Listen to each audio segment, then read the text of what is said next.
Good morning, good morning, good morning. Attention, colleagues. We are about to start. I think we are almost at 50% room filled up.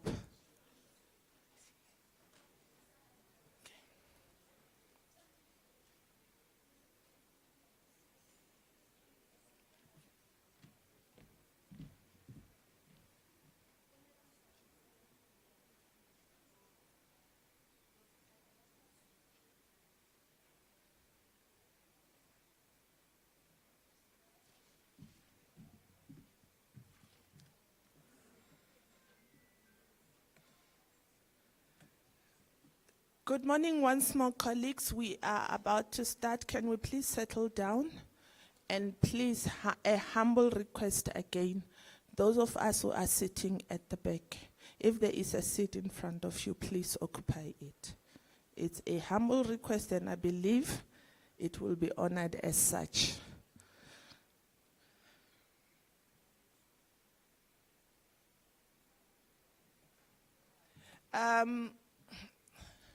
I've already greeted you. I'm Tinyiko Malungani.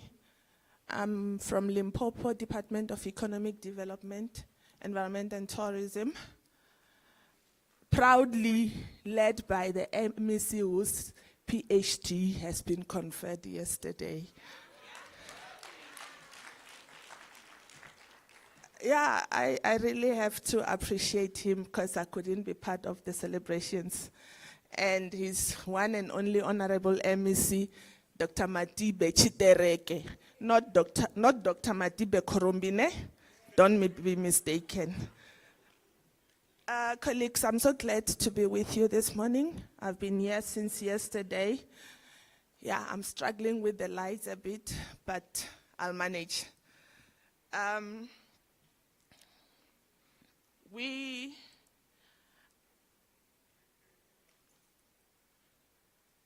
I wish to greet everyone, welcome you.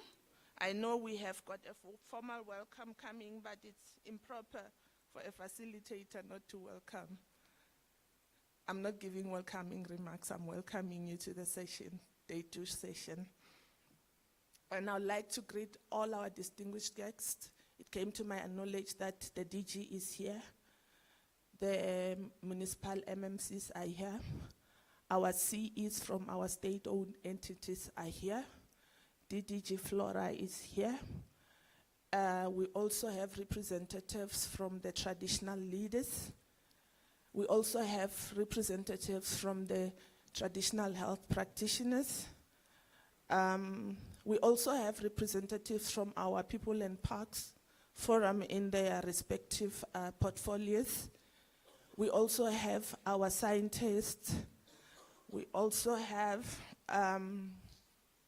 everyone who is actually assisting us and all the stakeholders whom I have not been given their portfolios. As soon as I get that, I will welcome them or acknowledge their presence. Thank you, colleagues, for honoring this event. Yesterday, it was more on Lekgotla, dealing with governance issues, though we started some work in terms of the NBSAP. Today is where we are going to robustly discuss the contents of the NBSAP. And I'm not sure, it may be our last opportunity to give comments into that document. So please pay attention and ensure that all your inputs are recorded and we are able to move forward and progress without any of the key stakeholders feeling that their inputs were not taken into consideration. So it is my pleasure, colleagues, to announce to you that we are going to engage robustly. We are going to engage meaningfully because this is a decision that we are taking for the future of biodiversity management, but not only for us, but also for the generations to come. I see a lot of us are growing younger in this room, and then the youngest would have to take over. So whatever decisions we take today, we must know that it influences the generations to come and how we want our state of biodiversity to be like, even when we are no longer serving in our various portfolios in our respective employment spaces. So colleagues, I encourage everyone again that when we engage, let's be constructive. When we identify something that we may think is a challenge, I like people who bring challenges up and also propose sort of an intervention, because I know that person would have thought through what they're talking about and what they think could work best. The other thing is, let's use this opportunity to share our experiences as well. We identify critical and strengthen partnerships, and we explore innovative approaches in terms of the work of biodiversity management. With that said, colleagues, the 2 events have started. I'm just waiting for comms now to actually flight me the agenda and everyone else. So you are all welcome. If you could give yourself a hand of clap.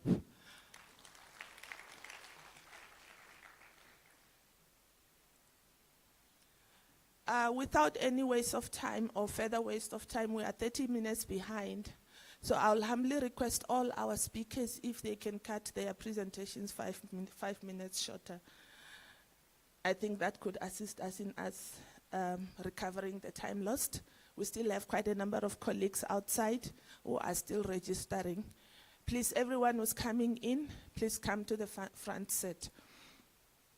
I still don't see the agenda on the screens, but it goes like this. We will get our opening remarks from our DG, followed by us setting the scene through our DDG, and then we'll get a report on the state of biodiversity, followed by the status of South African's marine and coastal biodiversity. Then we start with the business of the day, the key business of the day. Not to say that the items that I've mentioned earlier are not as equally important, but today we are here to discuss the NBSUP. So let me welcome the DG, Menomfundo Chabalala, to come and give us the opening and welcoming remarks.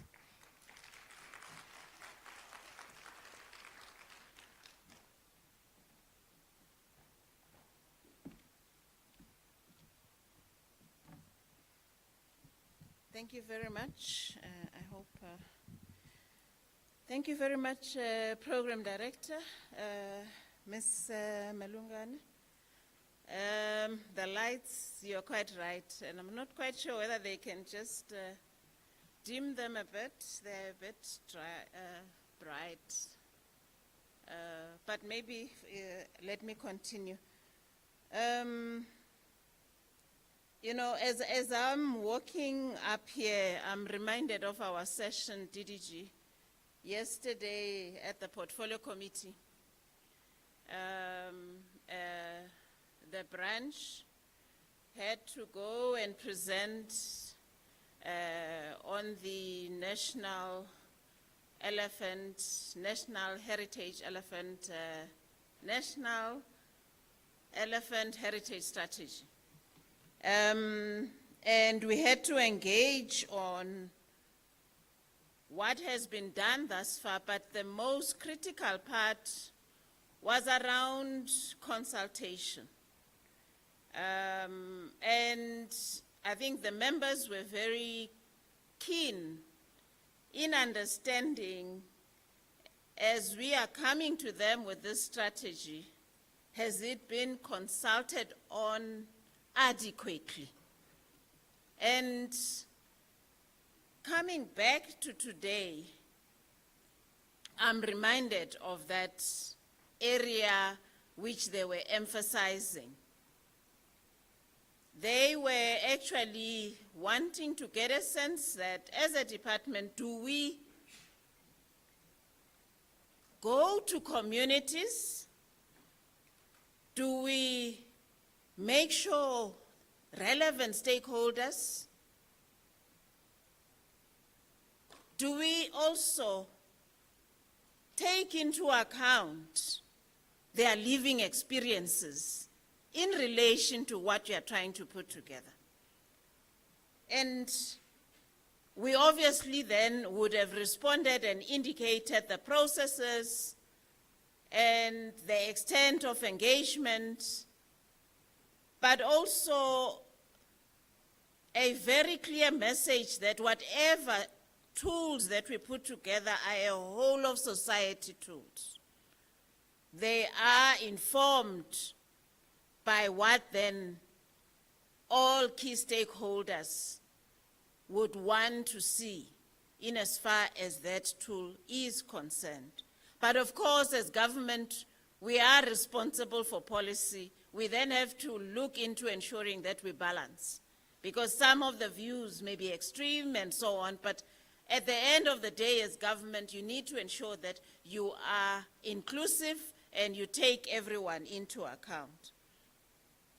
So as I was coming up here and thinking of yesterday's area of focus and also an issue of concern and also an issue of emphasis by the Portfolio Committee, I thought of the NB-sub. We've had a number of iterations with a number of stakeholders, and hopefully now, DDG and team, we are closer to finalization. But the extent at which we have consulted, and I'm hoping, as the program director has encouraged, let's be robust. Let's ensure that whatever that you have as a view, we provide. And also, at the end of the day, this is now towards the finalization, and let's have a product that will have inclusive views. Let me start by acknowledging yourself, Program Director. Let me acknowledge CEs of our entities and other entities in the environment sector, the heads of provincial departments of environment, esteemed traditional leaders and traditional healer or traditional health practitioners, international delegates present, community representatives here with us, colleagues from conservation agencies and non-governmental organizations, distinguished guests, ladies and gentlemen, good morning. We gathered here today to consult and finalize the revised and updated South Africa's third National Biodiversity Strategy and Action Plan, which I'm going to refer to as the NB-sub. And this is going to be finalized in line with an alignment of the goals and targets of the Kumin-Montreux Global Biodiversity Framework, which is the GBF. The NB-sub will serve as South Africa's primary blueprint to halt habitat loss, expand conservation infrastructure, and drive equitable economic growth through sustainable resource management. It aligns the nation's environment target directly with the GBF. We are all aware and know very well that South Africa is one of the 20 like-minded mega-diverse countries with extraordinary biodiversity defined by rich species variety, high levels of endemism, and diverse ecosystem.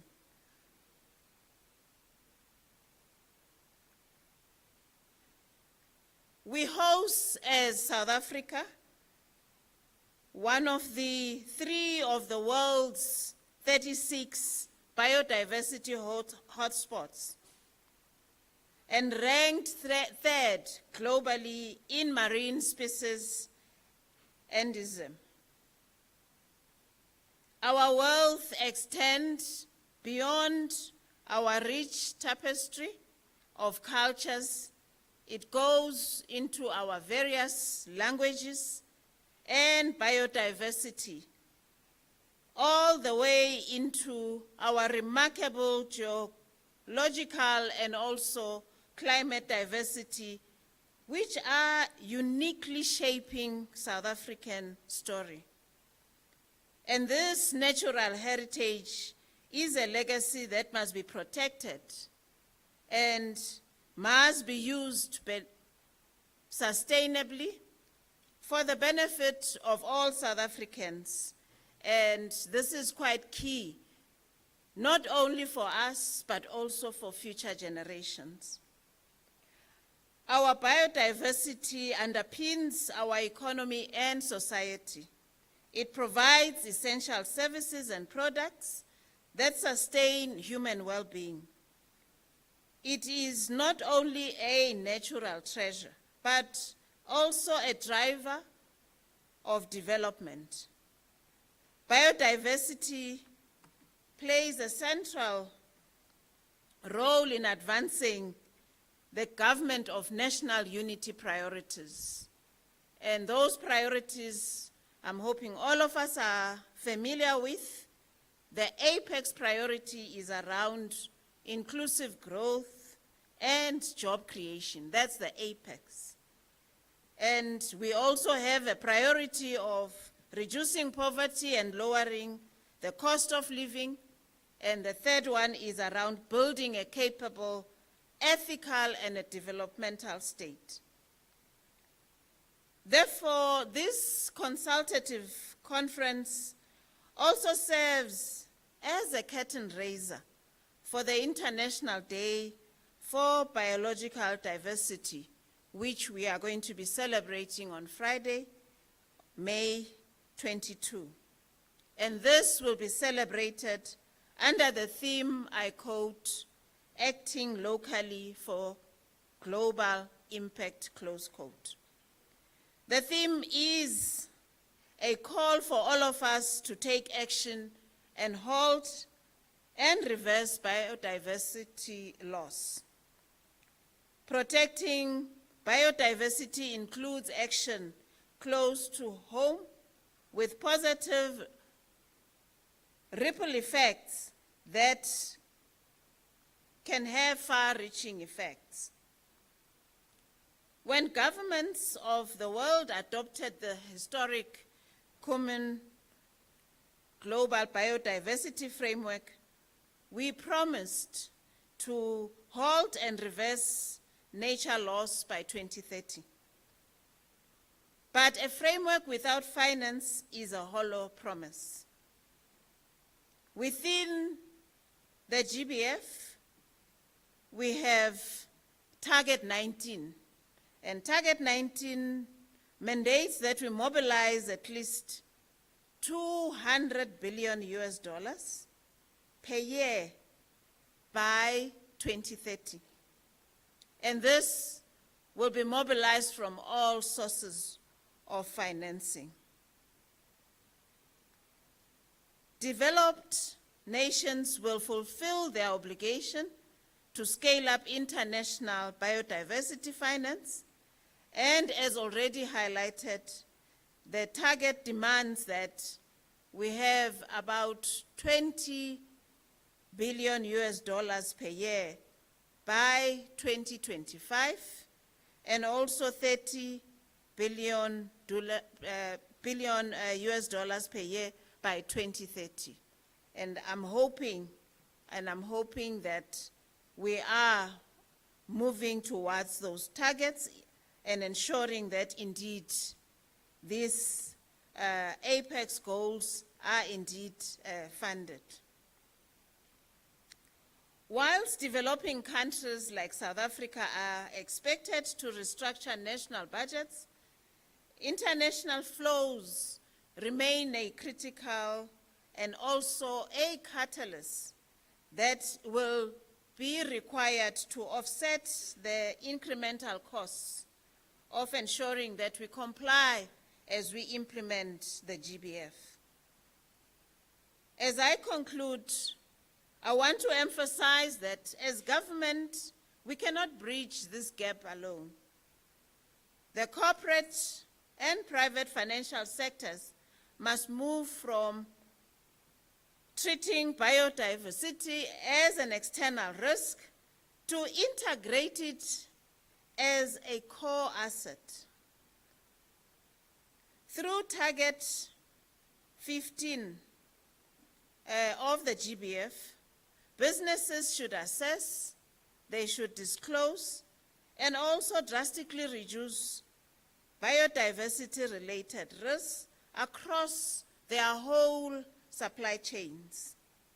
And we also call for the scaling of green bonds, biodiversity credits, and nature-positive investment that turns conservation into a viable long-term economic model. I therefore want to wish everyone present here a very fruitful engagement, and this is an opportunity for us to input and ensure that the NBSAP is finalized and you move towards implementation. And I'm wishing you all a very fruitful engagement. I thank you, Program Director.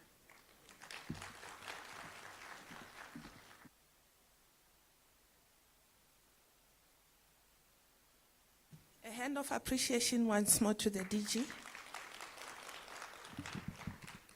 Thank you, DG, for the profound words of welcome to all of us. And I'm so glad our thought or our thinking models are aligned. What I picked up as keywords out of the DG's remarks: inclusivity, consultation and finalization, the 3 pillars of government that need to be looked at, and us ensuring that we meet the objectives of our National Development Plan Vision 2030. And as we transit into the African Agenda 2063. So it doesn't stop with the 2030 achievement of the NDP.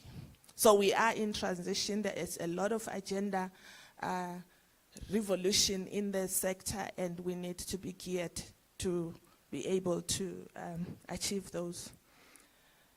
But what is key from what she has indicated also is that the biological diversity that we have in this country, in our respective provinces, is a catalyst for economic growth. And that will be addressing the priority apex pillar that she indicated, being inclusive growth and job creation. And particularly for those categorized groups that government is looking at with a close eye. And that is your youth, women, and people with disability. So those are the key words that as we go through the day, we need to be mindful of in our discussions. Ladies and gentlemen, without waste of time, I'm going to call upon the DDG of Biodiversity and Conservation from our Department of Forestry, Fisheries, and the Environment to come and set the scene. And I'm glad things are flowing so nicely. Thank you. DDG, you're welcome.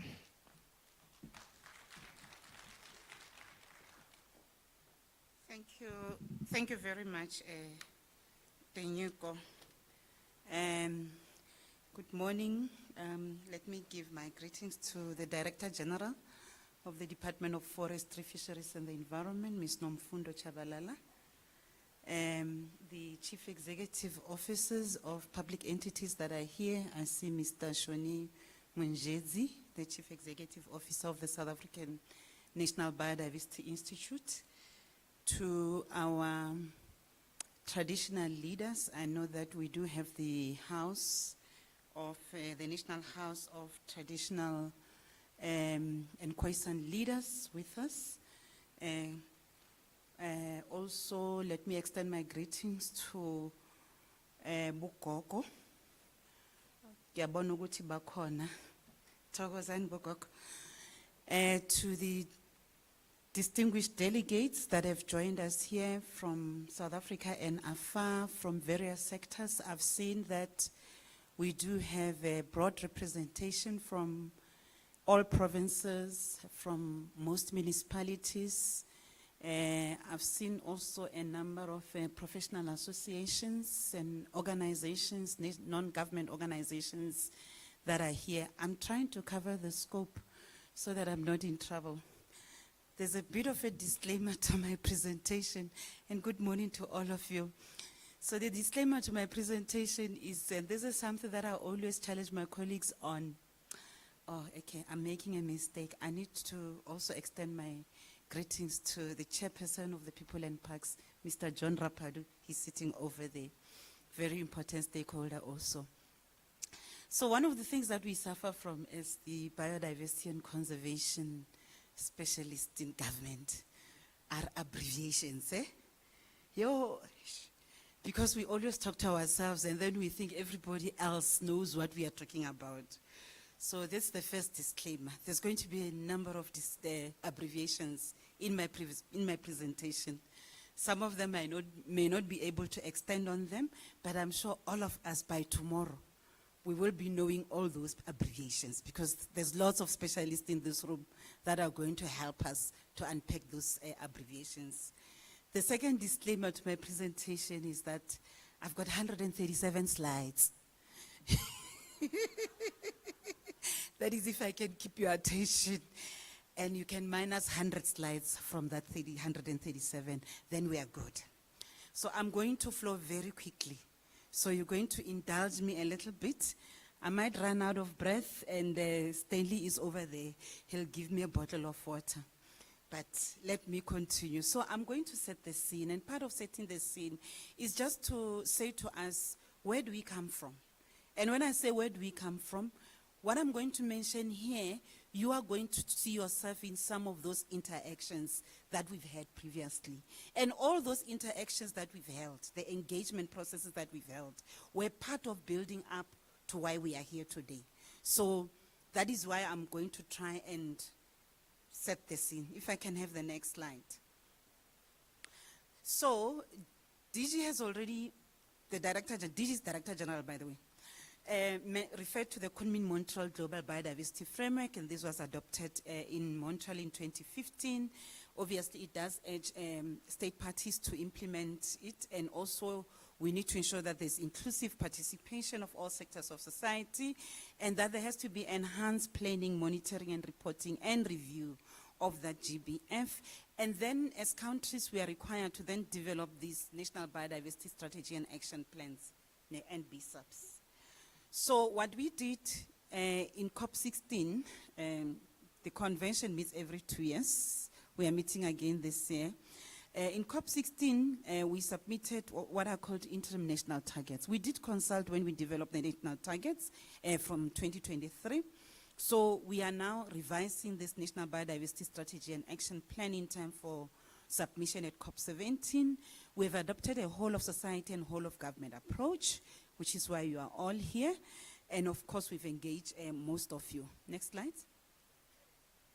This is just the process plan that we have engaged in. It's a bit of a busy slide.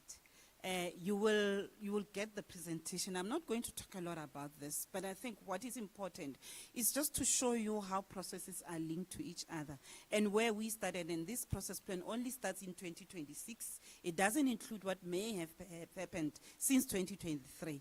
But what is critical is just to show you where we are. We are gathered here in this National Biodiversity Strategy and Action Plan now in May.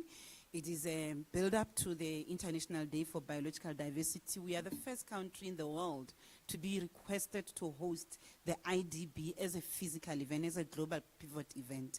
And I think that is testament to the fact that South Africa has got a very rich biological diversity, and also our conservation track record is quite telling. So this is where we are. And obviously there are processes that will then unfold after this consultative conference, in which we then go into the cabinet process to adopt this before we go to COP17 in October later this year. Next slide. So I'm then going to go through the processes that we've engaged. I'll start with the 9th People and Parks Conference. Next slide. So this then outlines the conference objectives, and most of the people and park stakeholders were part of that. I know that we've got representation from all the provinces in respect of people and parks. The 9th People and Parks theme was around banking on conservation areas for rural development and economic recovery, and those are some of the conference objectives. We're looking at how we can start to develop bankable products or projects, but also to look into developing policy options and mechanisms to enhance stakeholder access and benefits to natural resources, participation and governance, and further to unlock access to land ownership and strengthen opportunities to access land for economic benefits. That was at the 9th People and Parks. That was in 2025. Next slide. So, and when we do the reflection on what we have achieved in terms of the people and parks in 2025, these are some of the numbers that we have been able to, that we can demonstrate as achievements in respect of communities that are trained, beneficiaries that are engaged in capacity building, beneficiaries that are, bursaries awarded to youth, capacity building opportunities, looking into numbers on people and on permanent jobs, learnerships, internships, integrated learning, EPWP. Next slide. And then we also look into access to natural resources, and then this related to the number of individuals that gain access to harvest grass, flowers, black and white, thank you very much, firewood and in protected areas. And then also we included stats around fishing permits, game donation, and wildlife products. Next slide. Then we also look into opportunities that were created for macro, small, micro enterprises, that is MSME. We don't call it SMME anymore. And those are some of the numbers in respect of worth services contracts, 24.7 million that were awarded to MSMEs, 2.4 million that was spent on infrastructure, 1.2 million worth of vouchers and grants, and also 9.86 million spent on saving core management agreements. And also the fact that communities are involved in decision-making structures. Next slide. Then we also looked into opportunities for policy co-creation and implementation. These are other processes in which we engage with broader society in the work that we are doing. We have engaged in debates or dialogues around standardization to address human-wildlife conflict. Some of you were part of the development of the National Heritage Strategy. We also had an South African elephant in Indaba that we held in KwaZulu-Natal. We also mobilized a donor-funded grant through the Global Environment Facility. And that grant is meant to address human-wildlife conflict in areas such as Limpopo, Eastern Cape, and KwaZulu-Natal. We've established a task team to deal with human-wildlife conflict.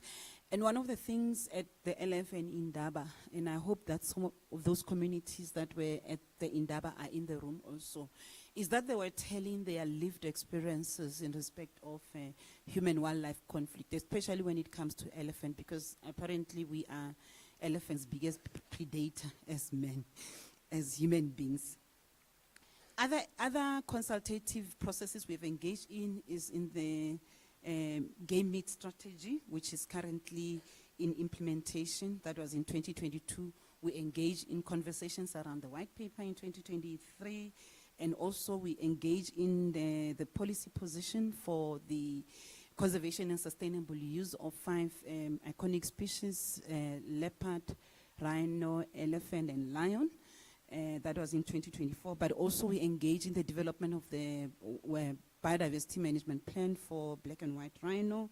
And as I indicated, we've engaged in the elephant heritage strategy. This is just to name but a few of the engagement processes that we've been talking through. Thanks. Next slide. Then we are also engaging with People and Parks and Department of Land Reform and Rural Development around land claims within protected areas. And to date, 66 claims were targeted for finalization in terms of transfer. I'm also pleased to indicate that finally the Kruger National Park Beneficiation Scheme is going to be signed with 5 communities next week by the Minister before the Kruger Centenary celebrations that are taking place on the 30th of May. And then this just also further gives information in respect of the provinces that have been able to transfer land and to work with communities in respect of land claims. Next slide. We then had the 10th People and Parks Conference in the Northern Cape on the 2nd to the 4th of March. We had over 400 or close to 500 participants in that conference, and the theme was harnessing nature-based wealth through inclusive biodiversity conservation for sustainable development. The next steps from the 10th People and Parks Conference is to co-develop detailed and costed implementation plan, further stakeholder consultation.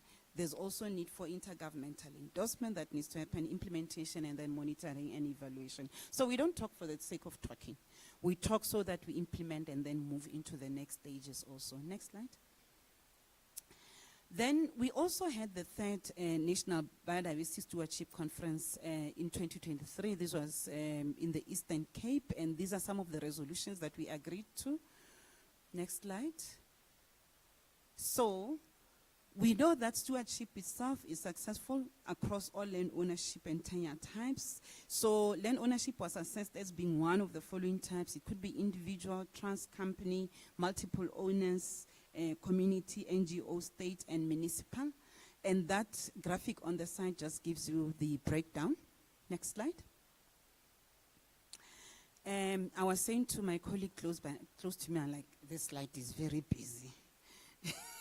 And because you are going to get copies of the slide, I'm not going to go through the slide because it then tries to give some of the resolutions that were agreed to, that have been endorsed by MINMEG from that Biodiversity Stewardship Conference of 2023.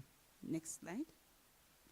And then this then starts to give you the numbers in terms of the success of the stewardship concept as we implement it in the country. It gives you some of the employment details. Babanango is one of our most successful stewardship model that we are implementing. Somkanda is another one. The Gumbi community can be able to share with you some of their experiences in respect of that. We have Sasavona in Limpopo also. We also have Mr. Mafela in the room somewhere. I saw him. Oh, there, he's sitting there. You can talk to Mr. Mafela.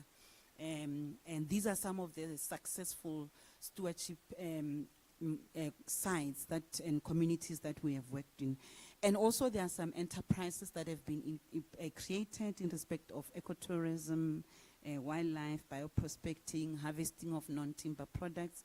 There's also been investments through government programs. You know that we invest a lot through the EP program in the department. Also international grant mechanism. One of the things is once government shows interest in investing, our experience is that we also have interest from international grant mechanisms also. We also are implementing the biodiversity offset mechanism also. Next slide.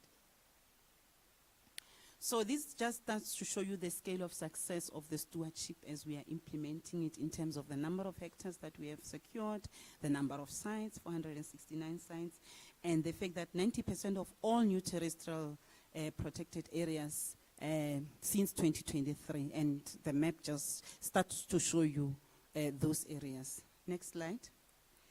And then this also just goes per province. This is that slide then unpacked per province and also per year. Then this further unpacks the success of the biodiversity stewardship in respect of hectares across the strategic water source areas, that is the SWAS, also hectares across the protected areas and hectares across, is that key biodiversity areas, KBAs. See, I have to unpack some of these abbreviations also, KBAs, key biodiversity areas. So that just starts to give you, and also looking into threatened ecosystems also. Next slide. Then we have also experienced that the stewardship has leveraged other sources of funding. So on this slide disclaimer, there are some abbreviations that I also don't know.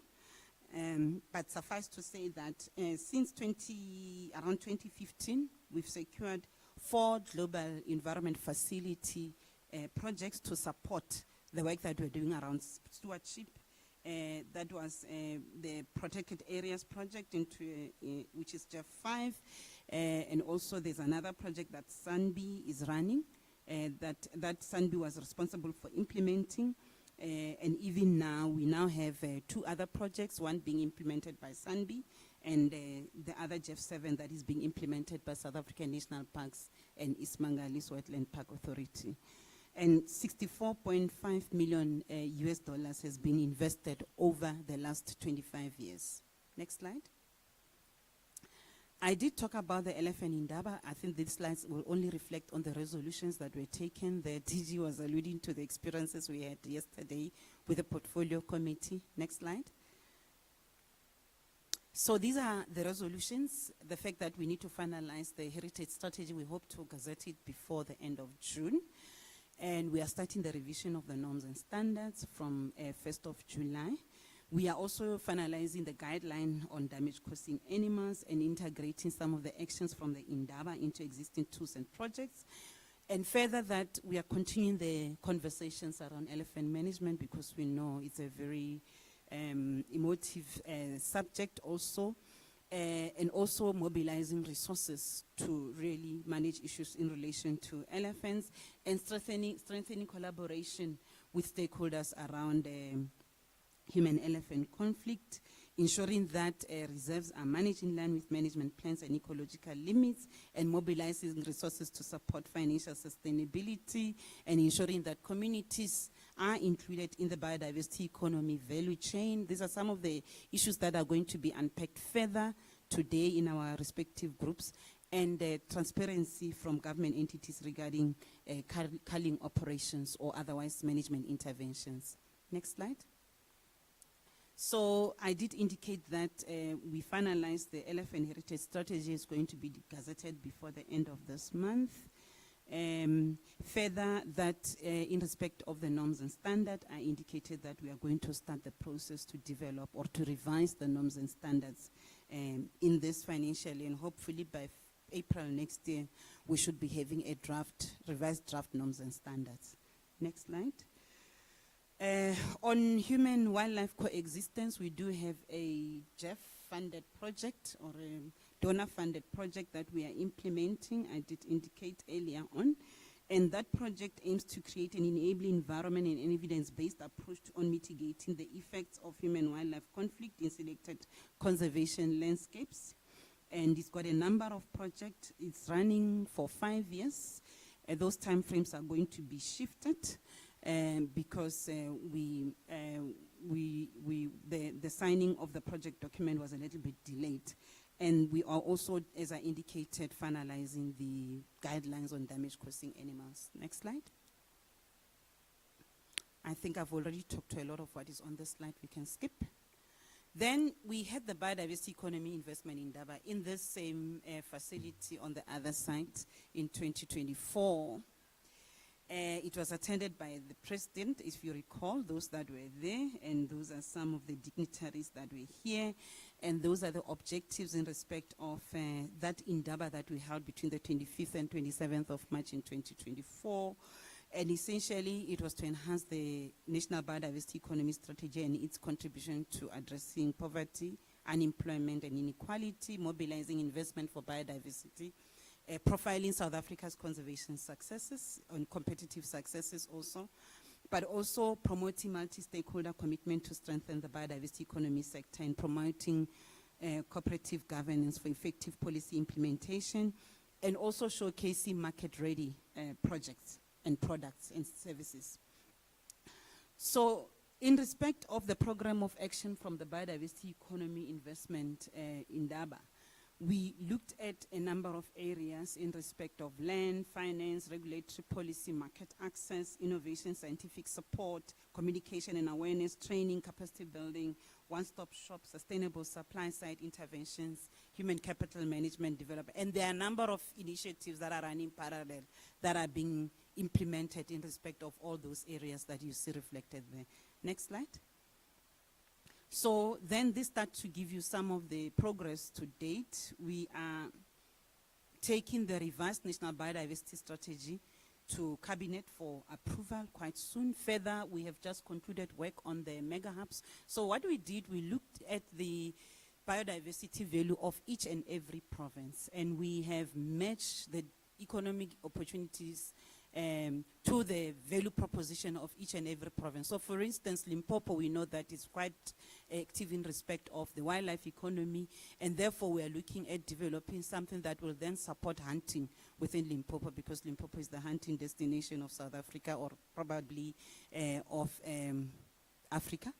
Then we've also done a call for expressions in respect of wildlife economy initiatives and looking into what land we can start to include into the biodiversity economy initiatives. We have developed what are called biodiversity economy satellite account. We are working with Stats SA, where we are saying to Stats SA, we want biodiversity economy in its own right to be costed so that its real contribution to the GDP can be understood by all of us. So that's part of the work that we are doing.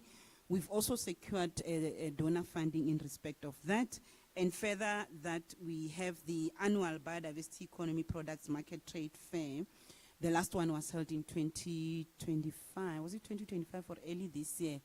And we had a number of, some of them are here with us today, some of those that have got biodiversity economy bioprospecting products. And further that, we are working on amending our legislation, the National Biodiversity Act also, and we've supported 30 MSMEs also. Next slide. That previous slide didn't also mention that we have what is called the Biodiversity Investment Portal. If you can just Google Biodiversity Investment Portal, you will see some of the projects and products that we have developed into bankable. They are market ready, and that particular website is available to any funder that can invest in that. On the marine and coastal biodiversity, on this one, next slide. This then tries to give you the unique geographical location of South Africa. We have a coastline that is in excess of just over 3,000 kilometers. And as the country, we have not capitalized much in respect of the value of the oceans economy. We do have an oceans economy master plan that has been developed through the Pakiza program. And our marine biodiversity is quite important because it's a unique location where the Kolbenkwela current from the west and the warm Agalas current, they converge somewhere in Agalas, the tip of Africa. And it creates a high diverse marine habitats that support an exceptional range of species and ecosystems. My colleagues are going to give you a full presentation on the state of our marine biodiversity. But just to indicate that we do have diverse ecosystems, we have exceptional marine biodiversity also. We have also in respect of the species that we have all the way to the Southern Ocean. That's the land that is owned by South Africa. You know that we do a lot of research work that goes down all the way to the Antarctica. And some of my colleagues that have done that are in the room, and you can talk to them. And also there's high levels of endemism and speciation. That means we've got lots of marine-related species that occur nowhere else but in South Africa. Next slide. So in respect of the state of marine and biodiversity, marine and coastal biodiversity, we manage this through a combination of legislation, policies and strategies and management plans.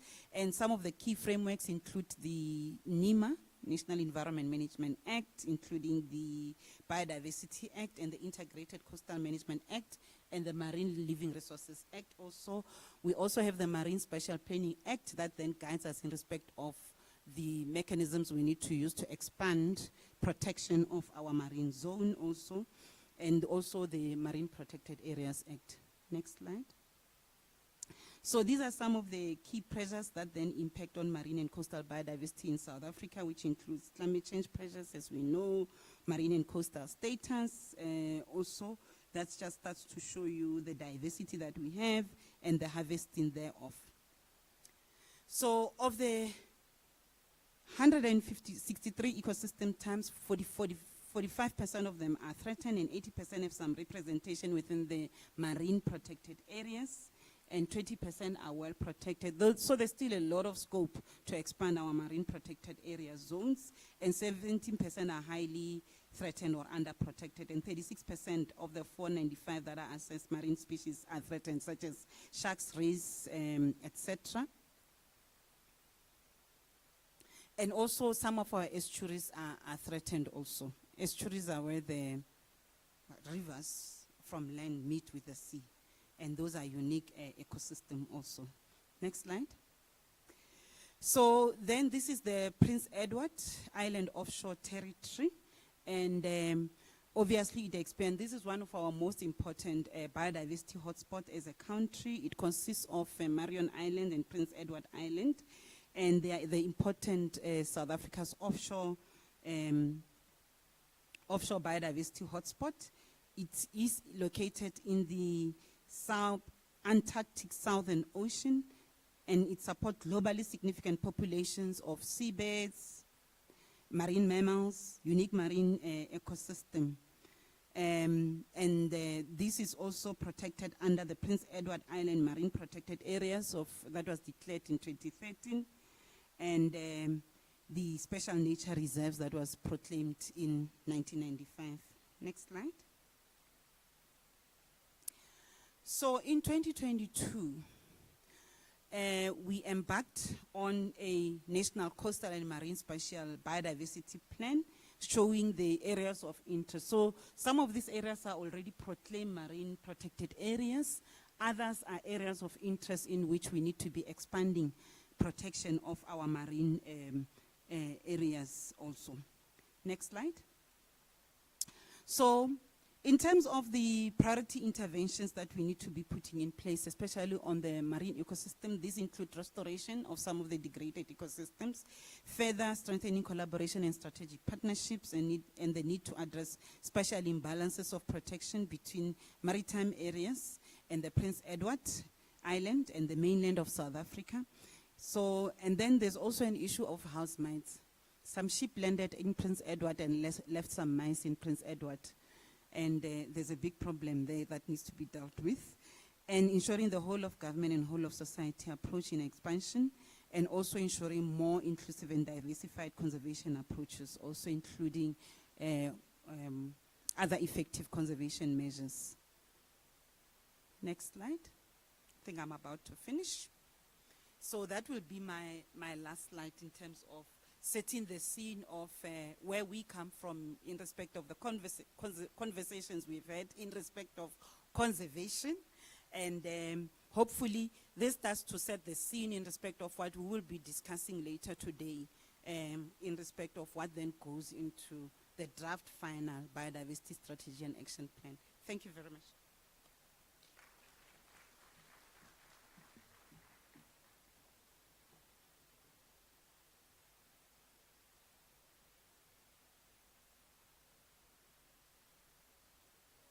Thank you, DDG, for the comprehensive presentation and a profound setting of the scene for the day. I'll keep giving you keywords from each speaker because they are critical for our afternoon or late morning discussions. Resource mobilization came out throughout the presentation, whether it was in the Indabas, it was conferences, whatever gatherings we were involved in shaping up our work. Sustainable utilization of natural resources came out strongly. And I'm glad that we are perceived as government to be people who develop policies and whatever documents to gather dust. I'm glad the DDG indicated that we are geared to implementation of this once finalized. One other thing that came out was on issues of partnership and integrated efforts towards implementation of this strategy at the end. And we can't do it alone as government. We need everyone sitting here representing their respective organizations. So colleagues, with that said, I'm going to call upon the next speaker, our one and only CEO of Sanbi, Bomunjedzi Shonisani. Let's give him a hand as he ascends the stage.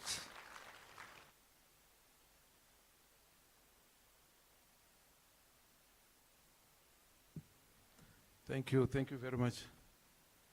Stanley was there, but he's no longer there for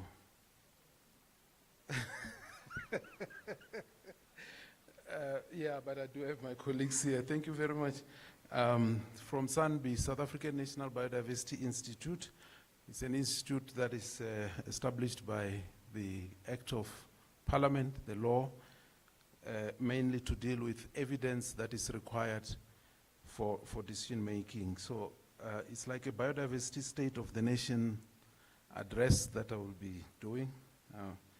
I won't start by saying fellow South Africans, but I will go through some few areas of emphasis. I think DDG did well, and DG in dealing with the acknowledgements of people that are here. I'm not going to go through that. In the spirit of inclusivity, I will say all protocol, observed. All protocol observed. So, yes, this is the South African state of biodiversity at the moment. I will be looking at some of the pressures that we are faced with. I think as the DDG was presenting, she was showing us what is possible and what we are doing.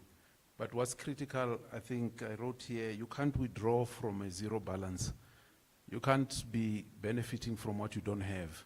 So we'll be looking at what we have as a country, and that will assist us, I think, to know what we're supposed to do. Go to the next slide. This is South Africa. I love this country. It's so beautiful. It's got what no other country has. If you look at what we have here, to be recognized amongst the only 17 mega diverse countries, and also having 3 what we call biodiversity hotspots that have certain ecosystem types and vegetation and many other things that are not found anywhere else in the world. The endemism that is higher in some of those areas, the Cape Floral region, for an example, as a hotspot, is the only hotspot that you find the entirety within a single country, which you don't find anywhere else in the world. We've got a lot to offer as a country. And the issue of plant endemism, especially from the vascular plant species that we have, which constitute 7% of the world. 7% of the world in that category. It's a big issue. Around half of South Africa's species of spiders, amphibians, as is indicated there, and freshwater fishes are endemic, meaning that they cannot be found anywhere else in the world. So it puts us in a very unique position as a country. And that's why when we look at some of the benefits that arise from that, from ecological, social, and economic perspective, I think if you move on to the next slide and put some few numbers there, if you look at them, I've seen our traditional leaders here, our traditional healers, and others that are involved in bioprospecting and many other products that come from and are directly derived from biodiversity. To have more than 2,000 medicinal plant species in South Africa is quite commendable. And also 1,300 edible plant species that we find here in South Africa, including what we call indigenous genetic relatives of crops. We don't take an advantage of this. If you go to Eastern countries, whether it's in Thailand, Cambodia, China, and others, you are greeted by what constitutes food and also plants and veggies that are found there and nowhere else, or they represent their biodiversity in that form. And sometimes we take this for granted and we don't take an advantage of that as a country, not for exploitation perspective, but also from protection perspective as well, because you withdraw from what you have. I will also reflect on the numbers related to tourists that come to South Africa. In numbers, you would see tourism is one of the economic drivers. 12% of those tourists coming to South Africa, they are here to see nature, whether it's landscapes or nature in whatever form that is. Not forgetting the jobs that are created in the sector. In 2019, from the previous State of Biodiversity report, we learned that the numbers, 418,000 of jobs that are created here in South Africa are biodiversity related.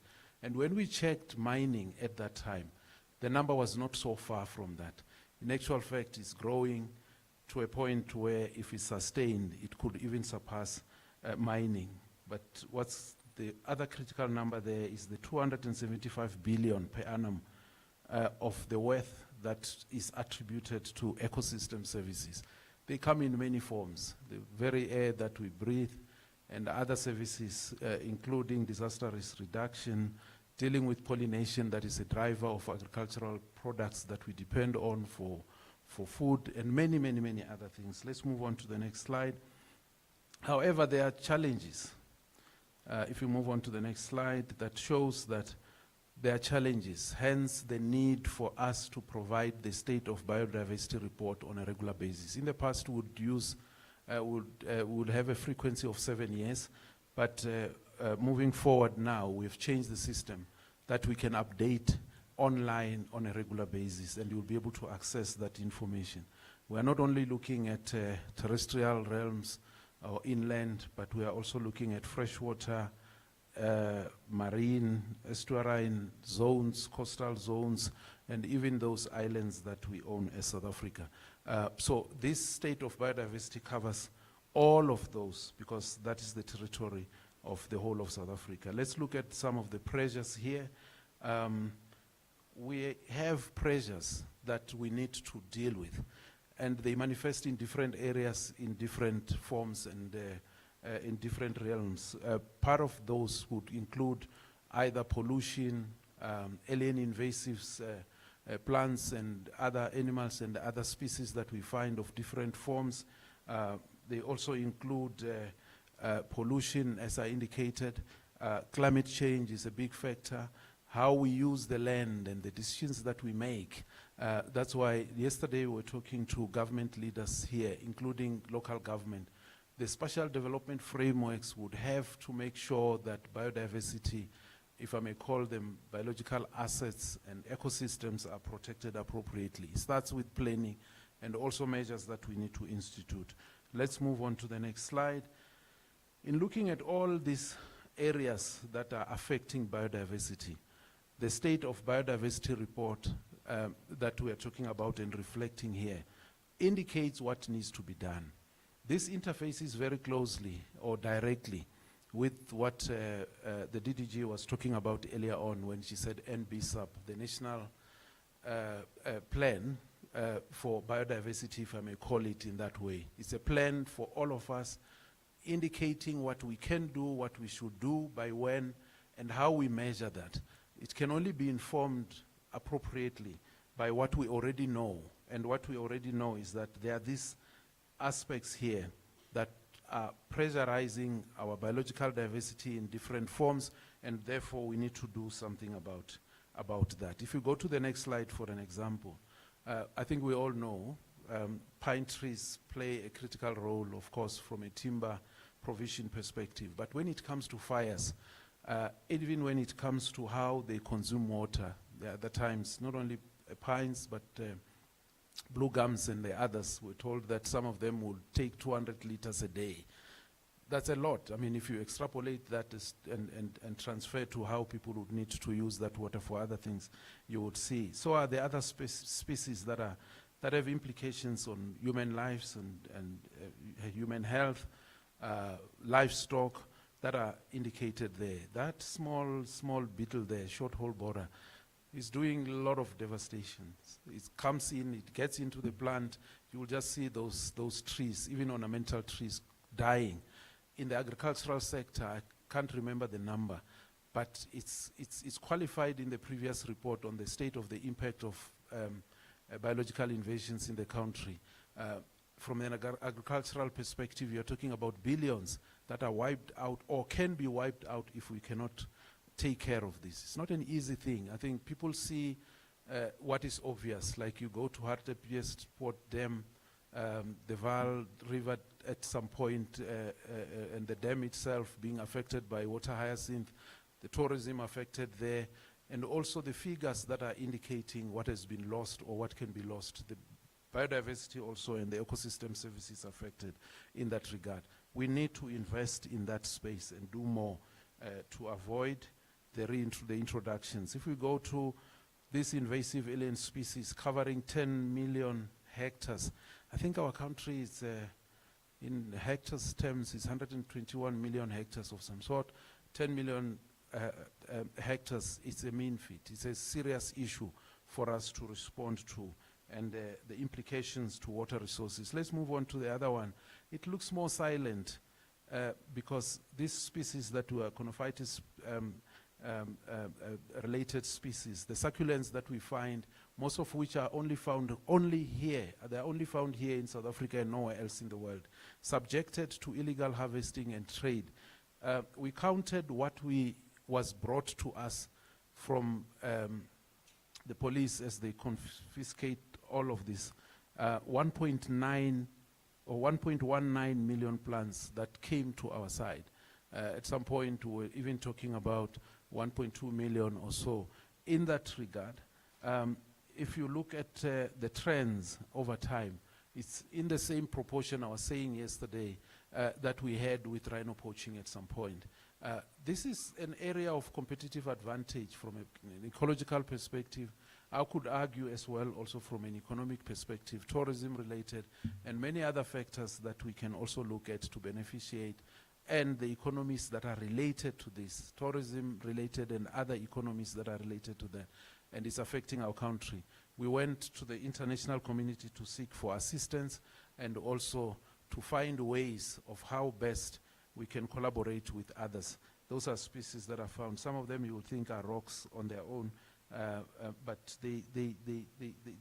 that's what it is in that space. It's not only plants. If you go to the next slide, it's also the other species as well, including reptiles. People take reptiles and wrap them and put them. I nearly pointed to some body parts where they hide them, but they are hidden somewhere. The cameras can find them. And those are some of the challenges that we also have to deal with. But climate change is also a factor. I mean, I see how we there. The picture of Kruger National Park on the right, last floods that we had. Eastern Cape also subjected to floods.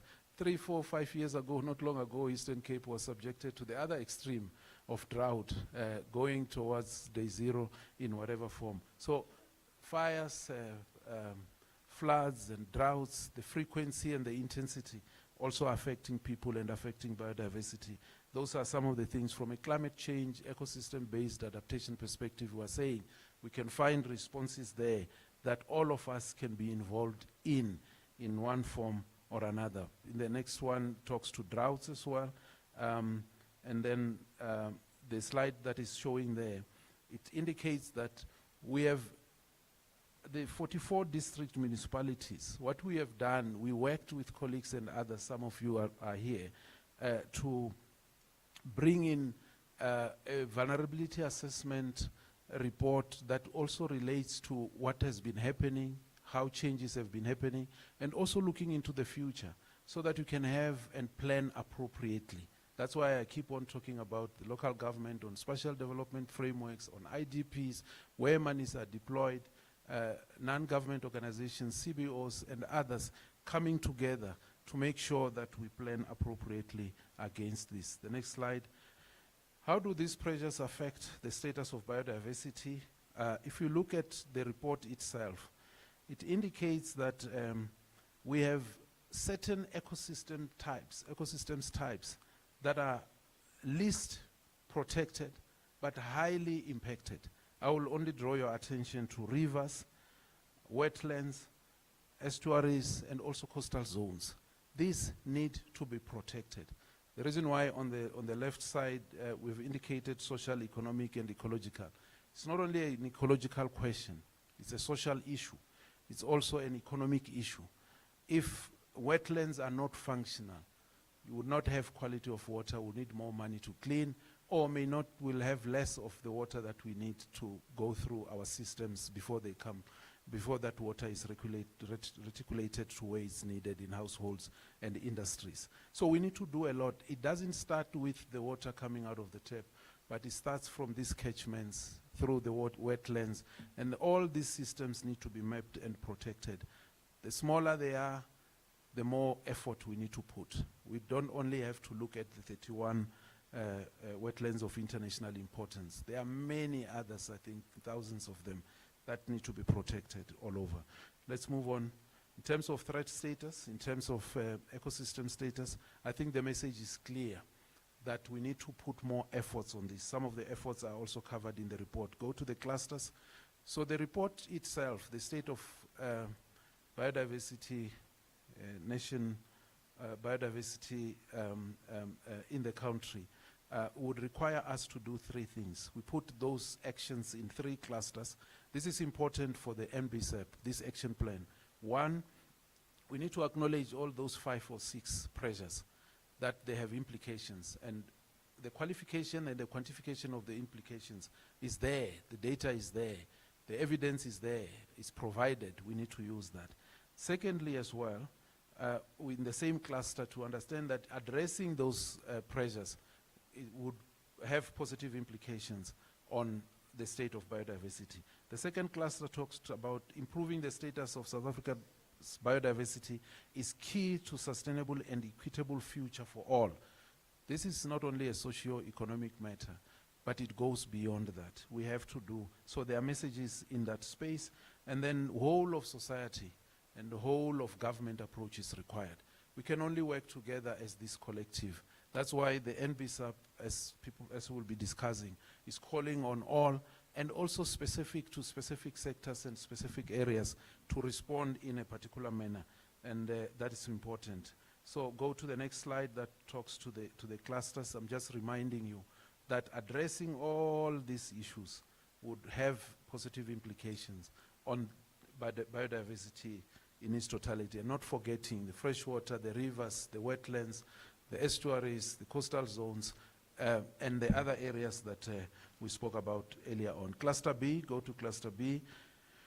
As I indicated, the work that is being done, I think DDG did speak to the effectiveness of protected areas.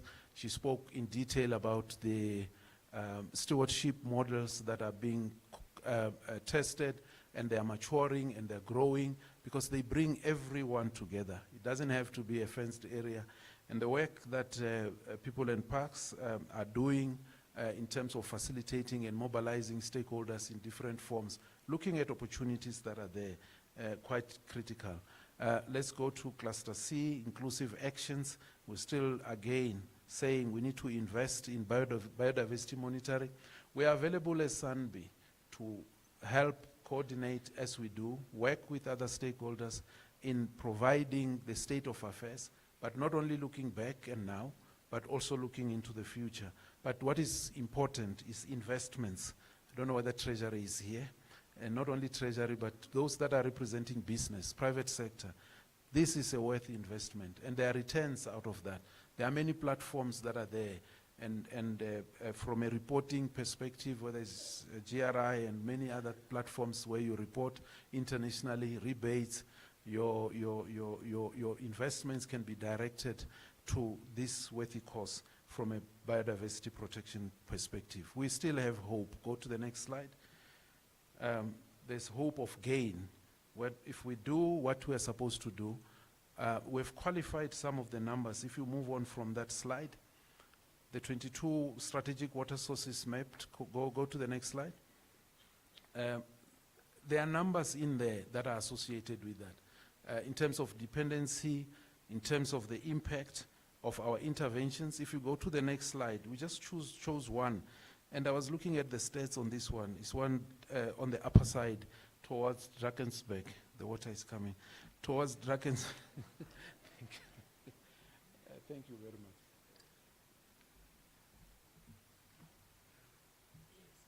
Yeah, on the upper side of the water that feeds into the Eastern Cape appropriately. I looked at the numbers, and the numbers are qualified. Stats SA assisting in this process. In 30 years, from 1990 to 2020, in this particular area, plantation increased by 62%. In those 30 years, mines increased by 44%. Agriculture increased by 6%. Only 1% of the whole strategic water source area is protected appropriately. 49% constitutes what we call critical biodiversity areas. 47% of the rivers are in good condition, meaning that 53% are not in good condition. Only 15% of the wetlands in this space remain in good ecological condition. The numbers go on and on and on and on. And this strategic area provides 2.6 trillion cubic meters of water. It's a big issue. So I'm raising this. It can be done in all the other areas as well, but I'm not going to go there. With the few seconds that are remaining, biodiversity, go to the next slide. Biodiversity economy is a rural developer lever. There's a lot that can be done there. If you look at domestic visitors, 11% of the trips represented here involve biodiversity-based activities. On international visitors, 42% represent that. Nature, wildlife, beach, adventure, all of these things are there. So if we look around, we'll see those opportunities. Someone yesterday was saying, this sector can contribute more than 1% from what it's doing now. If we look at all of this, we protect, and then we have gains out of that. Move on to the next slide. I won't talk about, move on. I want to talk to the last slide quickly. The last slide says, if you forget everything that I've said, we need to reduce the loss, we need to protect, and we also need to restore. We need to reduce the pressures, but also make sure that we institute ecosystems-based adaptation mechanisms across the board. That's the message that I want to leave us with, Program Director. Thank you, and thank you very much. That is the state of biodiversity.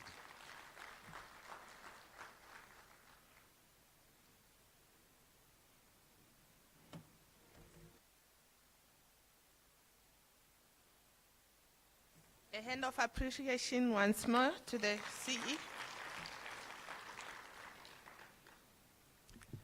Reduce the loss, protect, restore, reduce the pressures, and adaptation. That was the summary of the gist of the state of the biodiversity reporting that we just received. So if we can bear that in mind, we should be able to go to the desired state. And I'm glad that we are trying to recover a few minutes of the lost time. And thank you to all the speakers that have already taken the podium. I'll be moving on now to the marine and coastal work,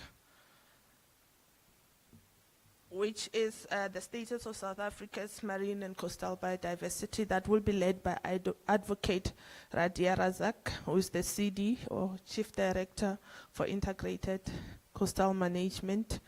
She'll be leading Mr. Dopolo. So if you could kindly come up front, let's give her a hand of applause as she's ascending the stage.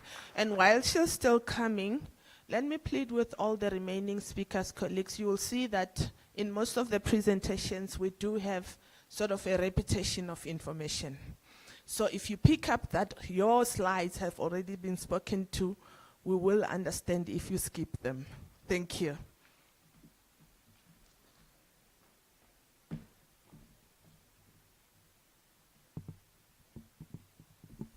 Thank you for the introduction, and I only have one slide, but that's because I'm just a curtain raiser. The main event will follow. We note that a lot of these slides have come through. A lot of the information has come through in the general presentations of the DDGB&C as well as the CE for SANBI. So this is just to reinforce that the marine and coastal space has a very specific placement and positioning in our general biodiversity conservation. Mbulela will talk to some of the details, but I wanted to just present the slide you see in front of you to give you a little bit of spatial context. So when we speak about South Africa, we often first think about our land, our mountains, our landscapes, and our people, because obviously we're inhabited in the land space in our terrestrial domain. Yet, South Africa is not only a land-based country, and we are, in a very real and strategic sense, an ocean nation. And you'll see that other sectors like transport would also feed into that in a big way, because we are also a very strong maritime nation. Our land territory is approximately 1.2 million square kilometers, while our exclusive zone, and those of you in the provinces who are involved in marine and coastal will know what this means. Our exclusive economic zone is literally our sovereign waters, calculated from the baseline, which is the low water mark, is approximately 1.5 square kilometers, meaning that our ocean space under our jurisdiction is already larger than our land territory. If South Africa's extended continental shelf claim is successful, the ocean jurisdiction will increase even further, you'll see, to 1.87 million square kilometers. The continental shelf, just for your information, is a natural underwater extension of our country's land territory beyond the coastline. If it's formally recognized, we'll get this extension. This places a profound obligation on us to understand, to protect, to manage, to sustainably use a vast and globally significant marine and coastal estate. So our estate extends in the water, through the water column, down to what's beneath the water. And you'll hear scientists talk about benthic, because we're responsible for the organisms that are even under the seabed and who live there, because they all form part of this ecosystem. South Africa's marine biodiversity is exceptional, shaped by unique geographical position across 3 ocean contexts. This is important to know. The cold Benguela Current along the west coast, the warm Agulhas Current along the east coast, and then right at the bottom, our southern ocean territories. You'll see that the little blue dot surrounded by lighter blue and then a green beneath is actually also our territory, and you would have heard about this in the previous presentations. I'm giving you a visual of where the Prince Edward Islands are, and that comprises of 2 islands, Marion Island and the Prince Edward Islands, and you've heard about that, and Mbulela will tell you a little bit more about how we manage those systems. Together, these systems support highly diverse habitats, a myriad of species and ecosystem types, and it makes South Africa's marine and coastal biodiversity both nationally important and significant in the global context. So this richness that we have also comes with a risk. It reminds us that a significant portion of our marine and estuarine ecosystems are threatened, and you've heard some news about that in previous conversations. And that conservation cannot be treated as a narrow environmental issue alone. It is linked to livelihoods. You heard our DG give us a very clear exposition of where we need to position ourselves and how we need to approach our mandate.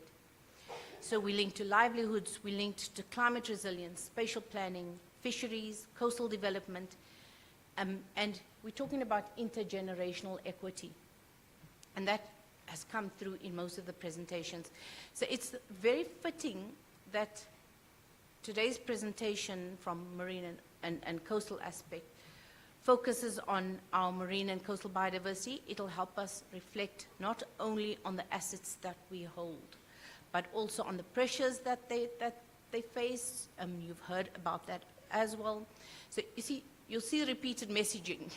We're doing a very clever marketing trick here. We're trying to make this sink into your conscious and subconscious minds so that you don't forget about the marine and coastal conservation and sustainable livelihood issues when you look at territorial biodiversity conservation. They're linked. So what happens on the sea affects what happens in our terrestrial sphere.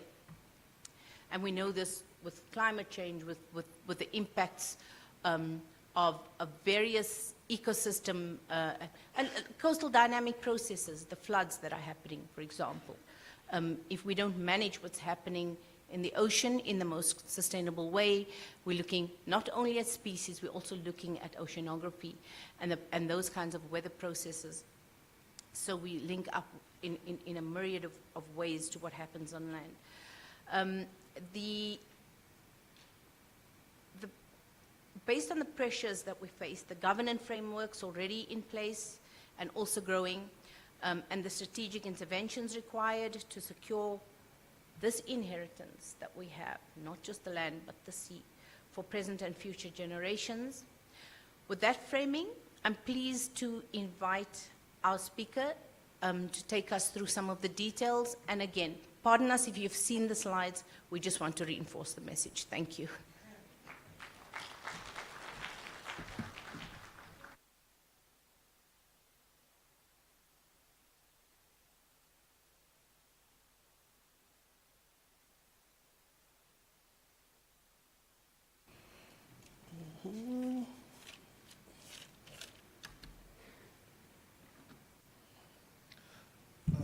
Start with this one. Good morning, DG, DDG, Flora, the CE, MEs that are here, traditional authorities, Tokoza, Abogogo, Nabumkulu, distinguished guests, ladies and gentlemen, good morning. I'm going to go through very quickly on the status of the marine conservation. I see a different slide is showing. Maybe I can speak to that as well quickly. Let me see if I can move. I think the status, the DDG Flora has spoken to quite, and also my boss, Advocate Razak, has given some context to that. Let me just give you, from stakeholder engagement perspective, what we've done to date. The MPA Forum, it's a Marine Protected Area Forum. It's a national platform where we get practitioners, government agencies. Government agencies are the ones that manage on our behalf.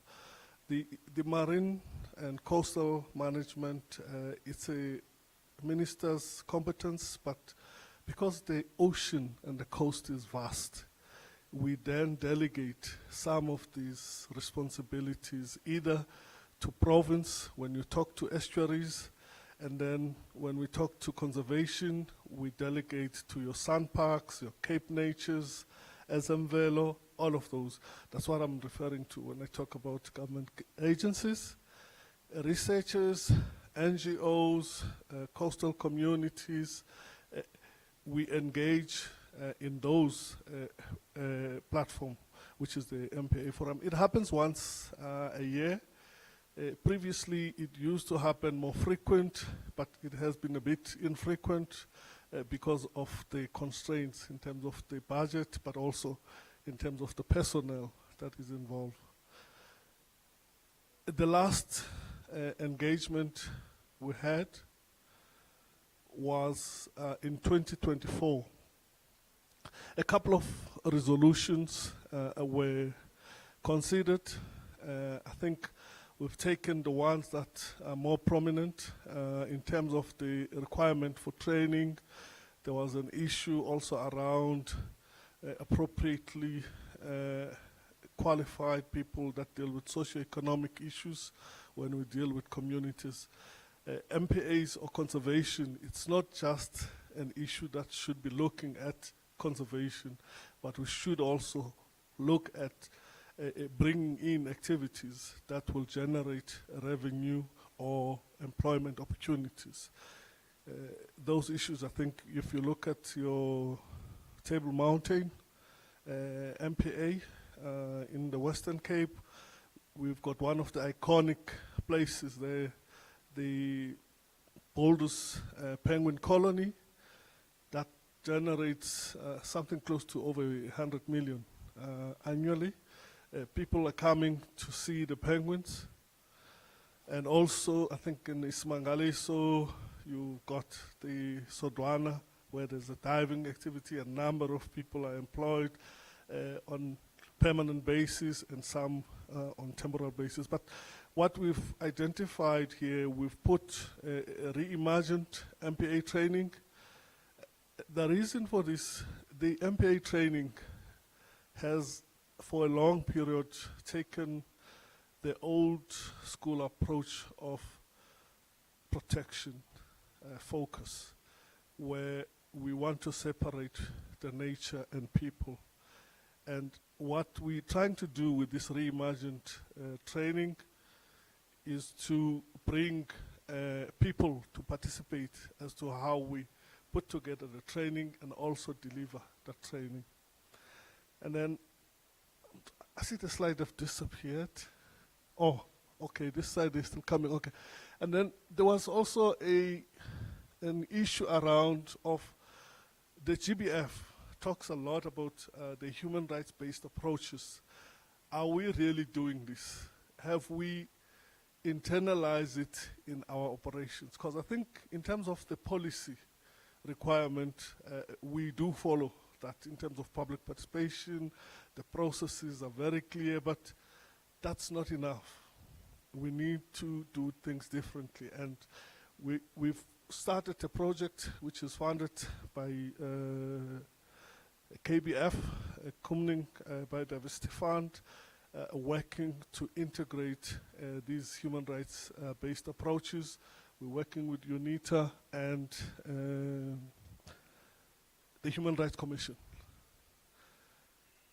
The other resolution that was taken was the need for site-specific engagement platform, because the MPA Forum, which I said it happens annually, and not everyone can attend those. We often select representation from different provinces. So the proposal is that we have per MPA or per region a forum, advisory committee that will bring issues close to where they happen, and we can try and find resolution at that stage before they get elevated. The other proposition related to looking at the economic valuation, oceans account. There's some progress in the Tugela MPA. This work is funded through civil society, the NGOs. We're exploring. And then the other side, it's the issue around the performance of the MPAs. Target 3 wants us to expand, but I think what is also important is the effectiveness of what we already have. There's no point in expanding if what you already have is not well managed. I think one of the examples is that with the expansion we had in 2019, the capacity did not increase. We have the same capacity that was managing the MPAs. When it comes to MET, I think MET, this is the Management Effective Tracking Tool, which is used in the protected area. It's been largely used in the terrestrial context. Marine, it gets included sometimes, sometimes it's not. But we've working with our BNC colleagues to ensure that there is a clarity that it is provided. The other one started to explore diversification of economic opportunities. I think I've mentioned earlier on some of the work in terms of the Table Mountain and Simangaliso, but we need to explore more. The limited funding for effective management, I think sustainable finance mechanism is something that has also been referred to in overall.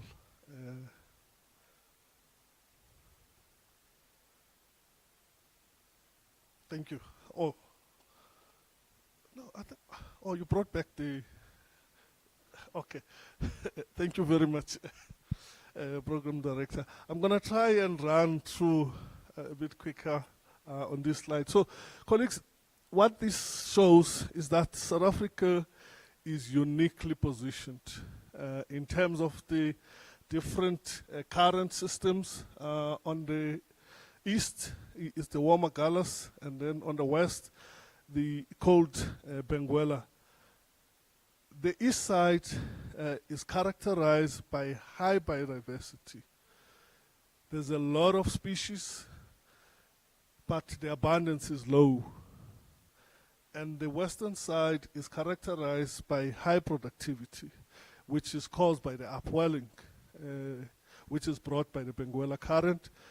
That supports the industrial fisheries on the west side, and that is why you see a lot of people or businesses thrive on the other side and not on the eastern side.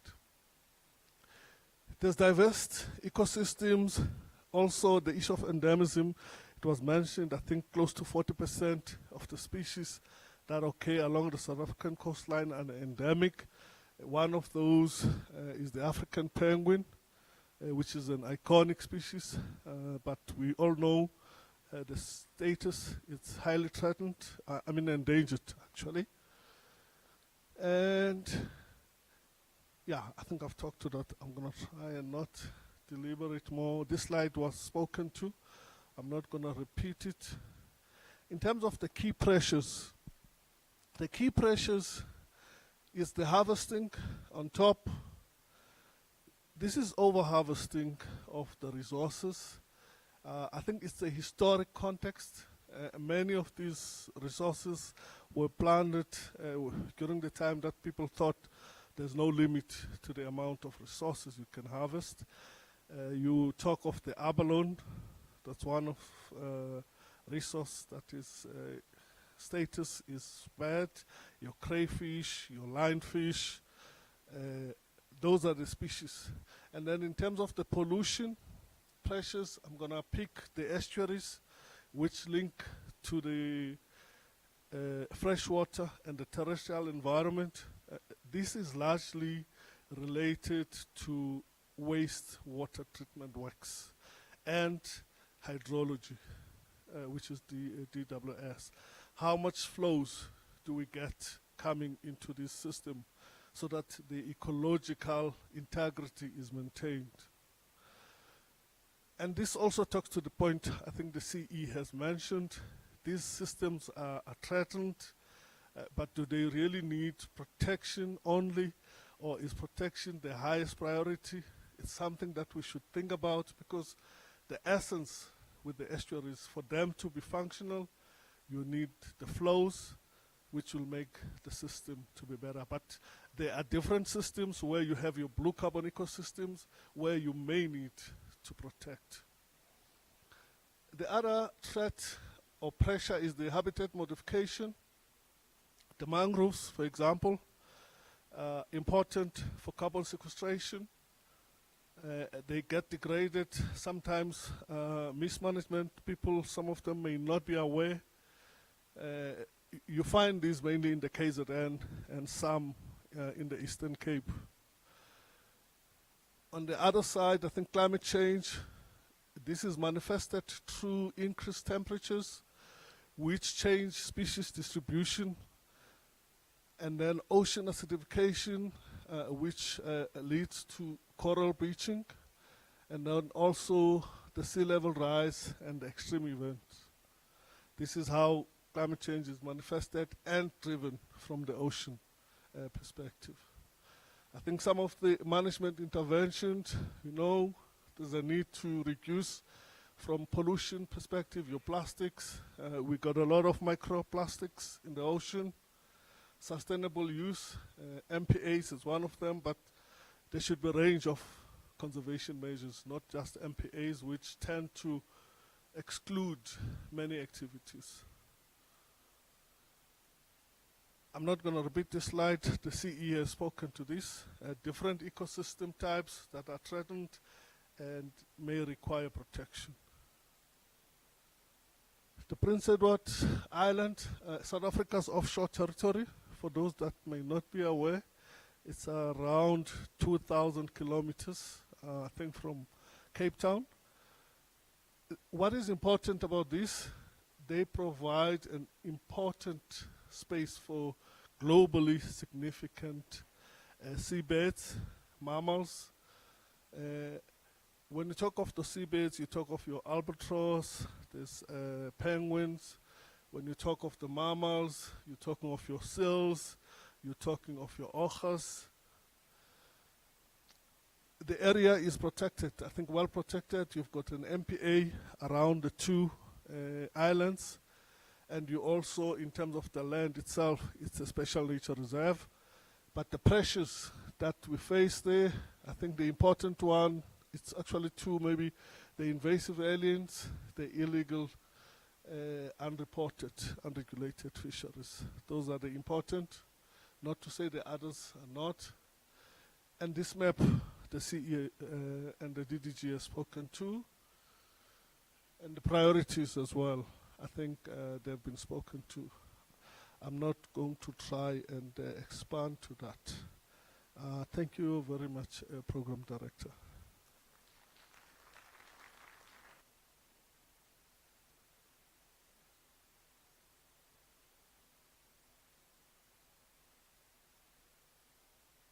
Thank you, Mr. Dopolo, and thank you, Advocate.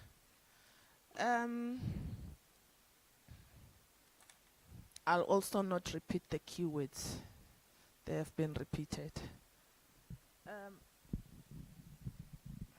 Colleagues, we are moving into the second but last slide or presentation. We are coming to do the National Biodiversity Strategy and Action Plan, NBSAP. We have been presenting this in various forums as part of the consultation processes. So I would request the lead presenter on this one. Communication, please, failed. I can't see the program. I have to scroll through the phone all the time. Can you please help me with it? I'll truly appreciate. As indicated, we are going into the NBSAP overview. So I was saying we have heard about this document, the content thereof. We have made input. We have submitted our opinions and all that. And I'll be calling upon Mr. Benny Hoppe, please pardon me if I did not pronounce your name properly, to come and present to us what work we have done so far. And I'll plead with him to zoom into those areas where there have been significant changes as opposed to the previous consultation meetings that we've had with a similar forum in the interest of time. Let's give him a hand of applause as he's ascending the stage.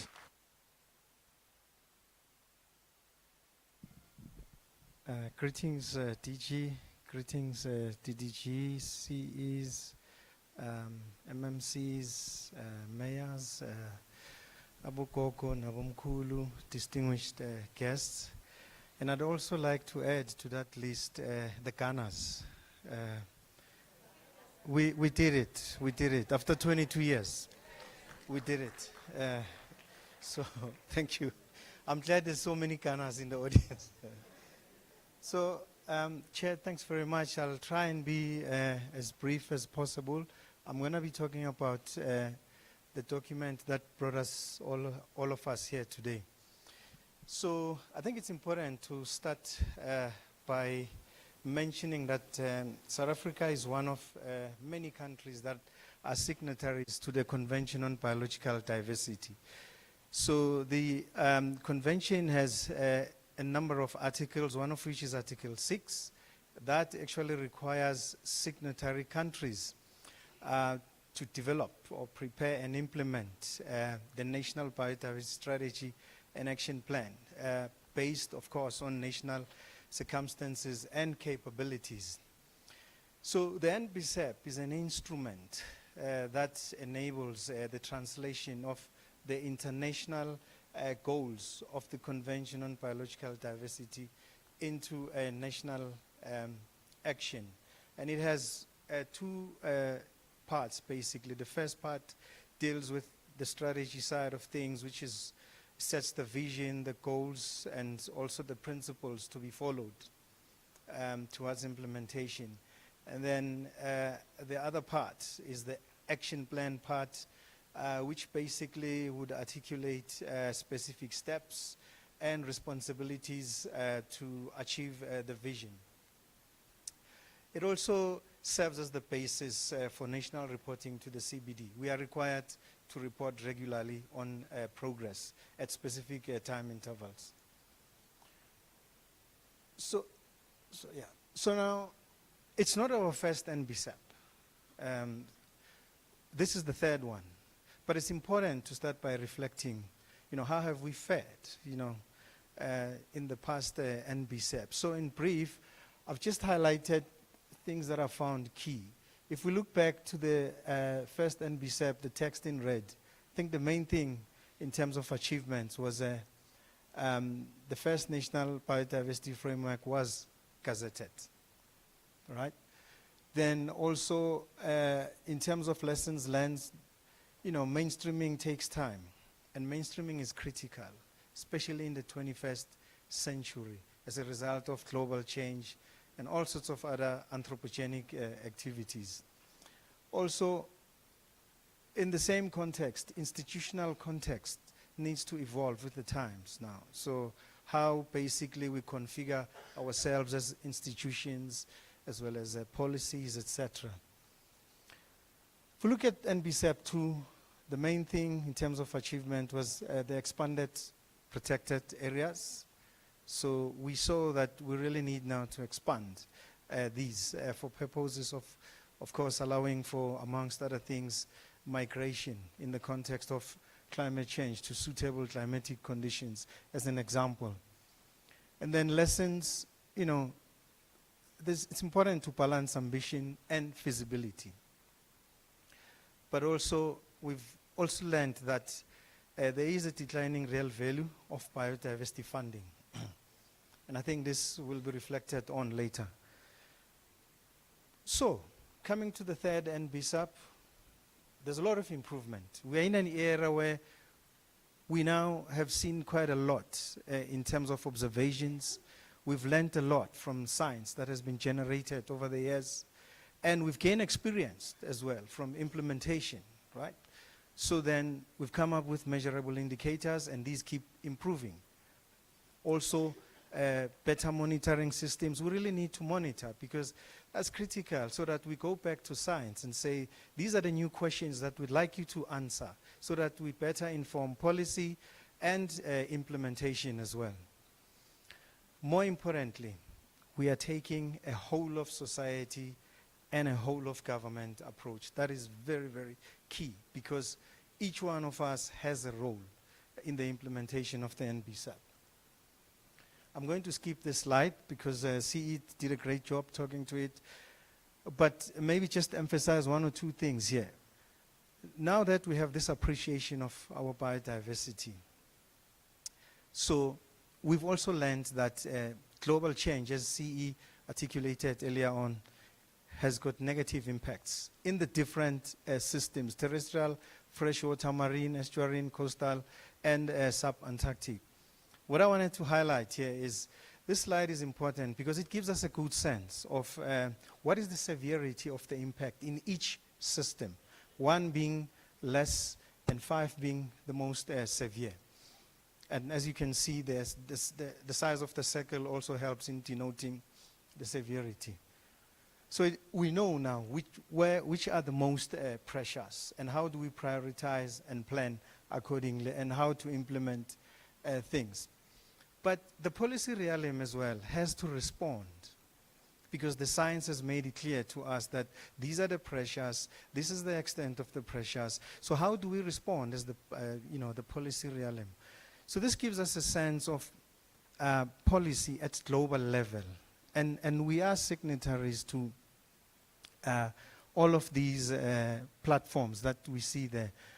But maybe just to highlight one specifically, the IPBES, that is the Science and Policy for People and Nature, the platform for ecosystems, biodiversity and ecosystems services, which is an important platform that really generates critical information to inform the policy space. In other words, it actually plays in the space of the science and policy to ensure that when we put together policies, they are in tune with science. That's very, very important. This is at a global level.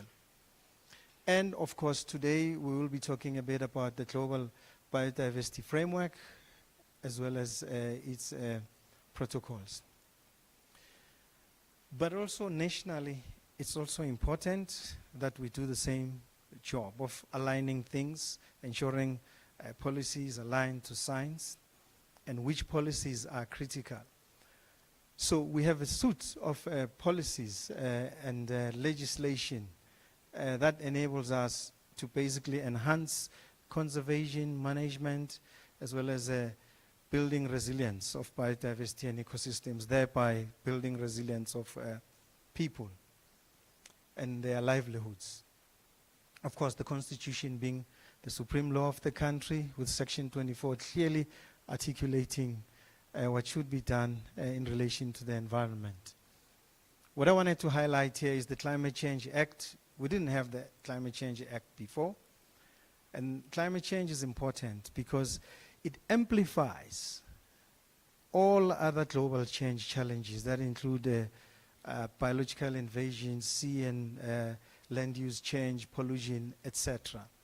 So it's very critical. And we're in an era where whatever we do actually has to be what we call climate smart. It means you integrate climate, in your planning, etc. But also, how do these relate? So the NBCEP serves as what one would call an intersection for international policy as well as national policy. That's where the bottom-up and the top-down meet. That is the Kunming-Montreal Global Biodiversity Framework and the white paper, which is national.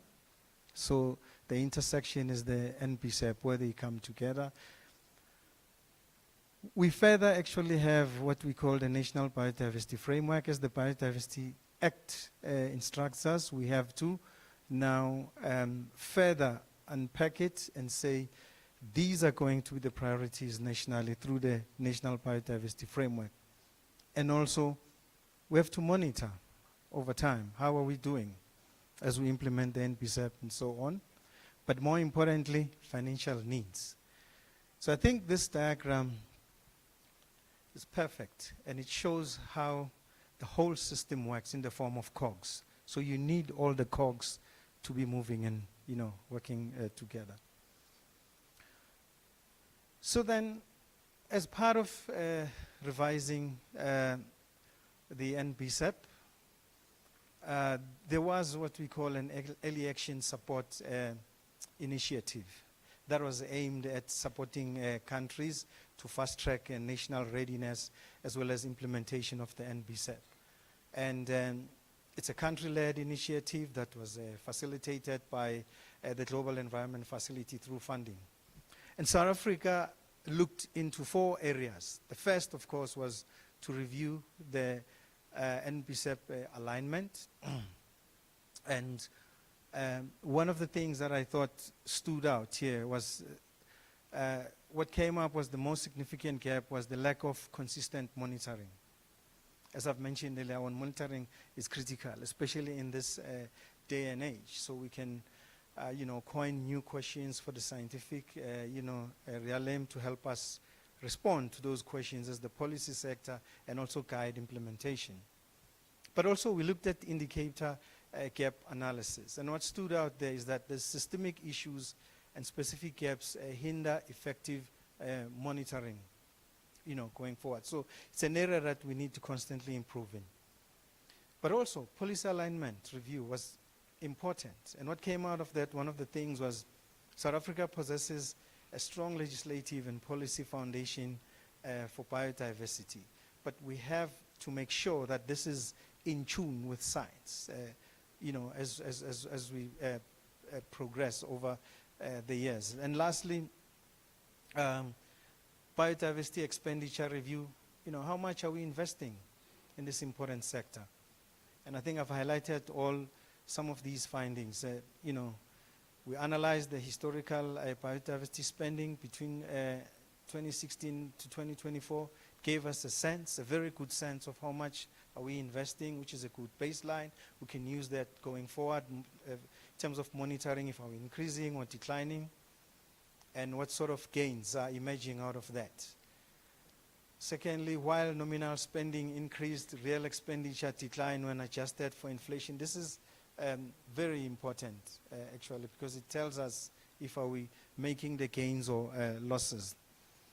And lastly, biodiversity funding remains below 1% of the total consolidated national budget. So we have to think about that because we are a mega biodiverse country.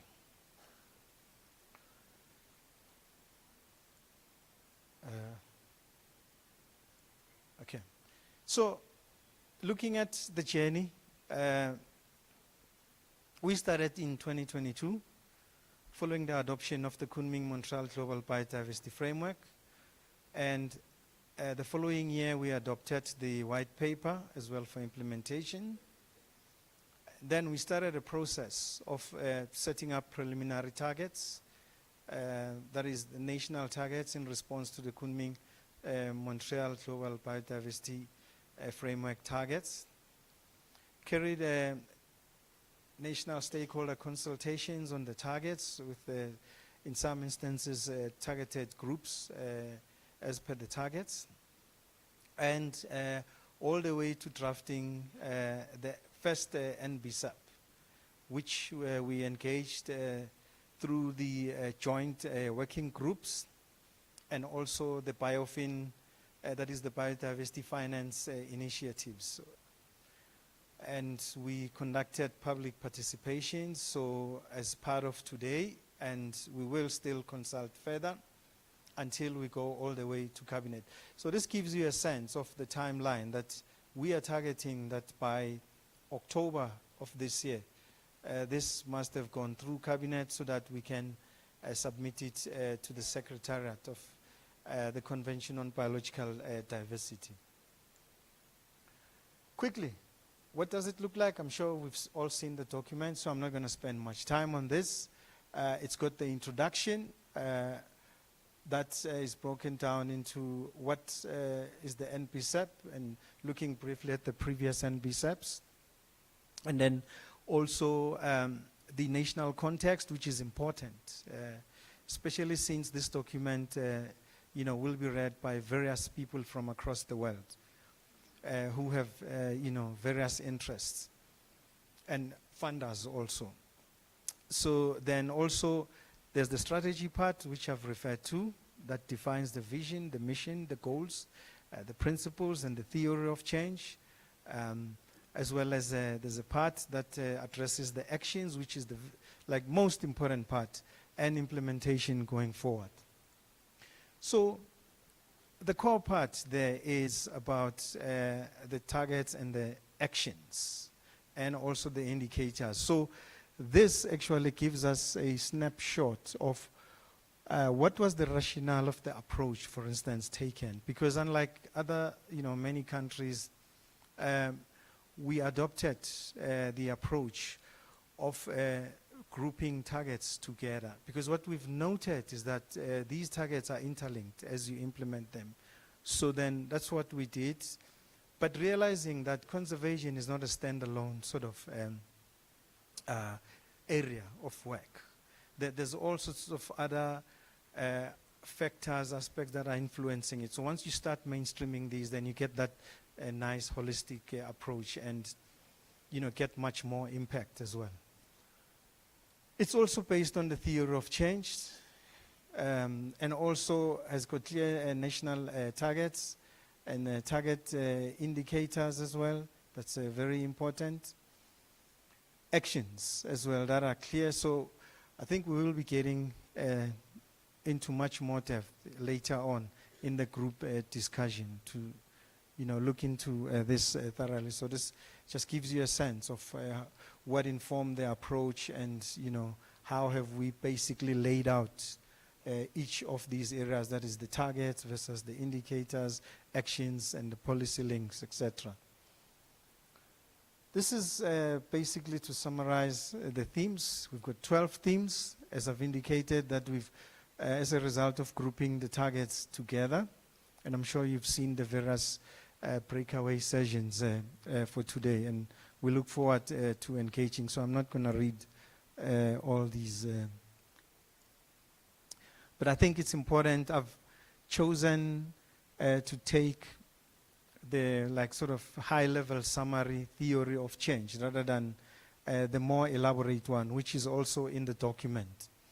So basically this shows how we've grouped the targets together and then turn these into thematic areas, which actually will be implemented through the actions that are listed there, mainstreaming, conserving, restoring, managing, empowering, learning, and also mobilizing resources. And as we do that, we are able to track things using indicators in terms of the progress that's being made and also contributing to the goals of the white paper and in pursuit of a vision of thriving people and nature, which is an inclusive, transformed society living in harmony with nature, where biodiversity conservation and sustainable use ensure healthy ecosystems with improved benefits that are fairly and equitably shared for present and future generations.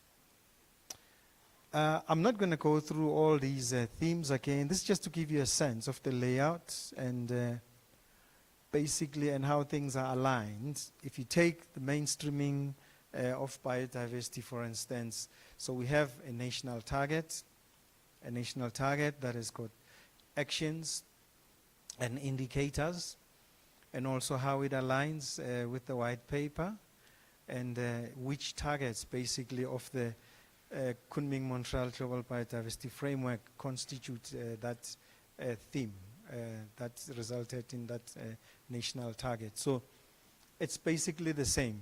Chair, in the interest of time, I think I won't go deeper into each of these thematic areas and how they align with the white paper and national targets and the actions, because I think that's the discussion that we will be taking in the various breakaway sessions later on. Implementation going forward, I think that's important. So there is an initiative known as the NBCEP Accelerator Partnership.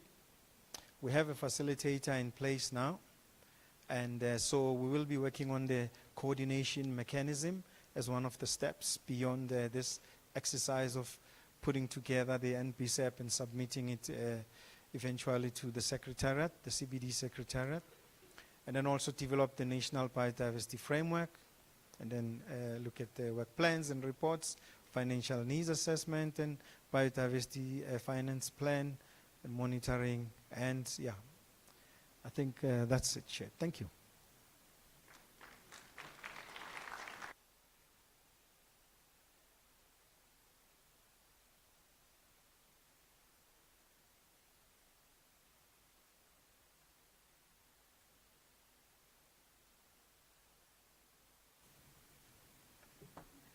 Thank you, sir, for the summarized presentation of the NBSUP.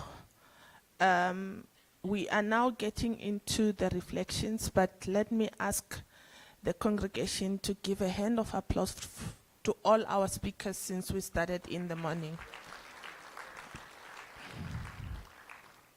We have had a number of presentations, and we are going to have, in the interest of time, we should be actually going out now to our breakaway sessions. So in the interest of time, I'll only allow for 2 sessions of reflections from the audience. Start with 5, we respond, and then the next 5. So by show of hands, yeah, the light is, I'm not even sure whether to take off my spectacles or get a bit shorter, because I can't clearly see. I see 1 hand there, another hand there, another hand there, the 4th one. Okay, oh, the last one here for the first round. Can I have the roving mics, please? Let's start there. The second phase, so cala ugogo aqale yena second phase. Let's start with our gentleman there.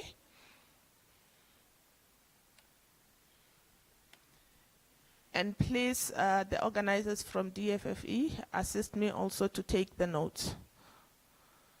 No, thank you very much. Once again, my name is Jafta Rapadu, DDG.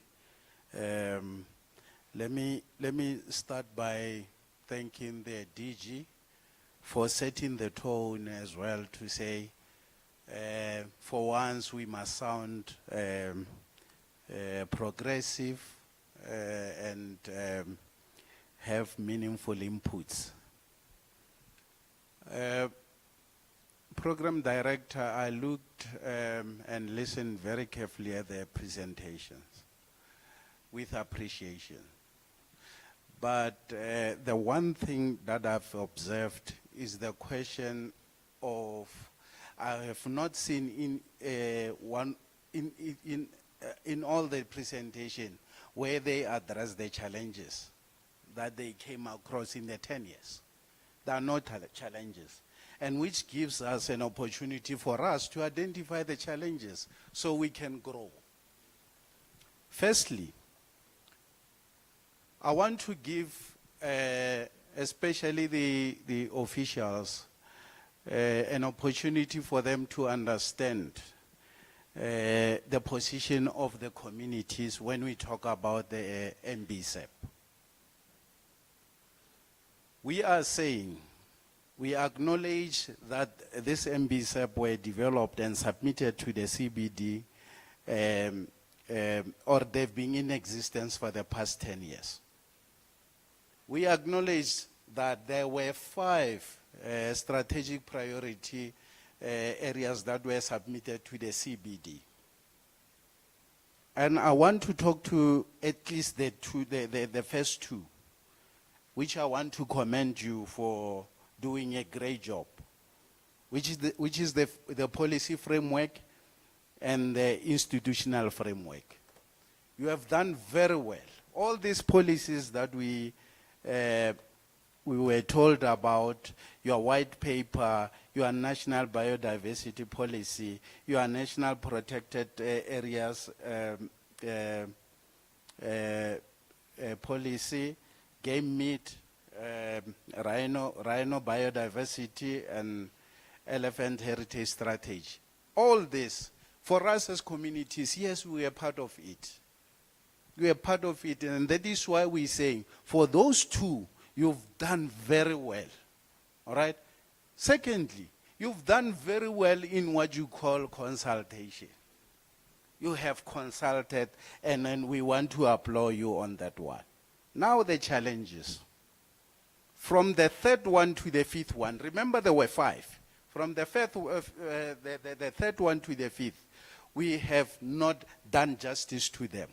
For us, what is central to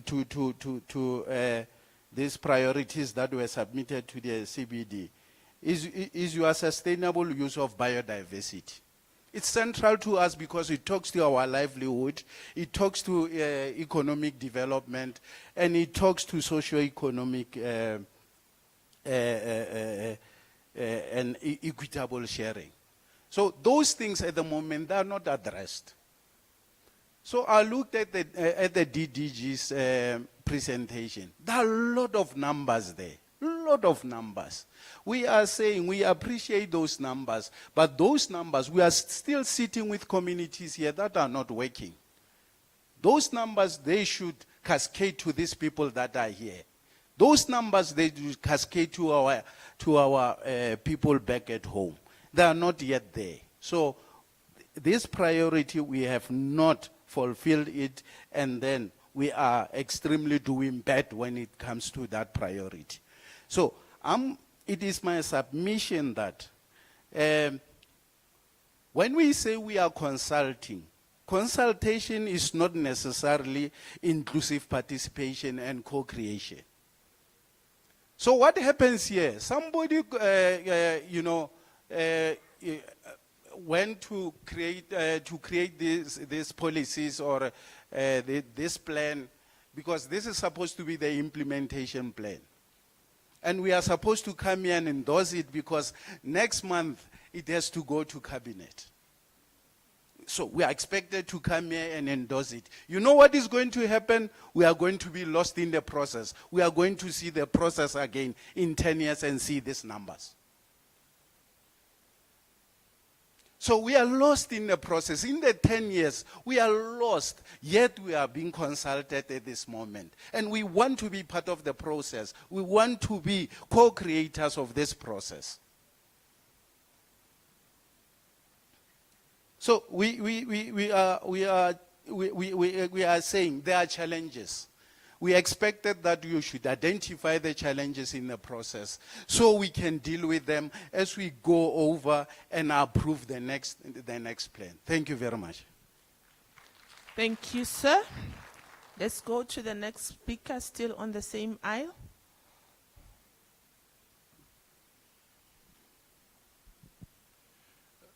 Thanks, Program Director. I don't want to introduce my name in case there's people that are going to crucify me or want to send a suicide drone from Iran to take me out.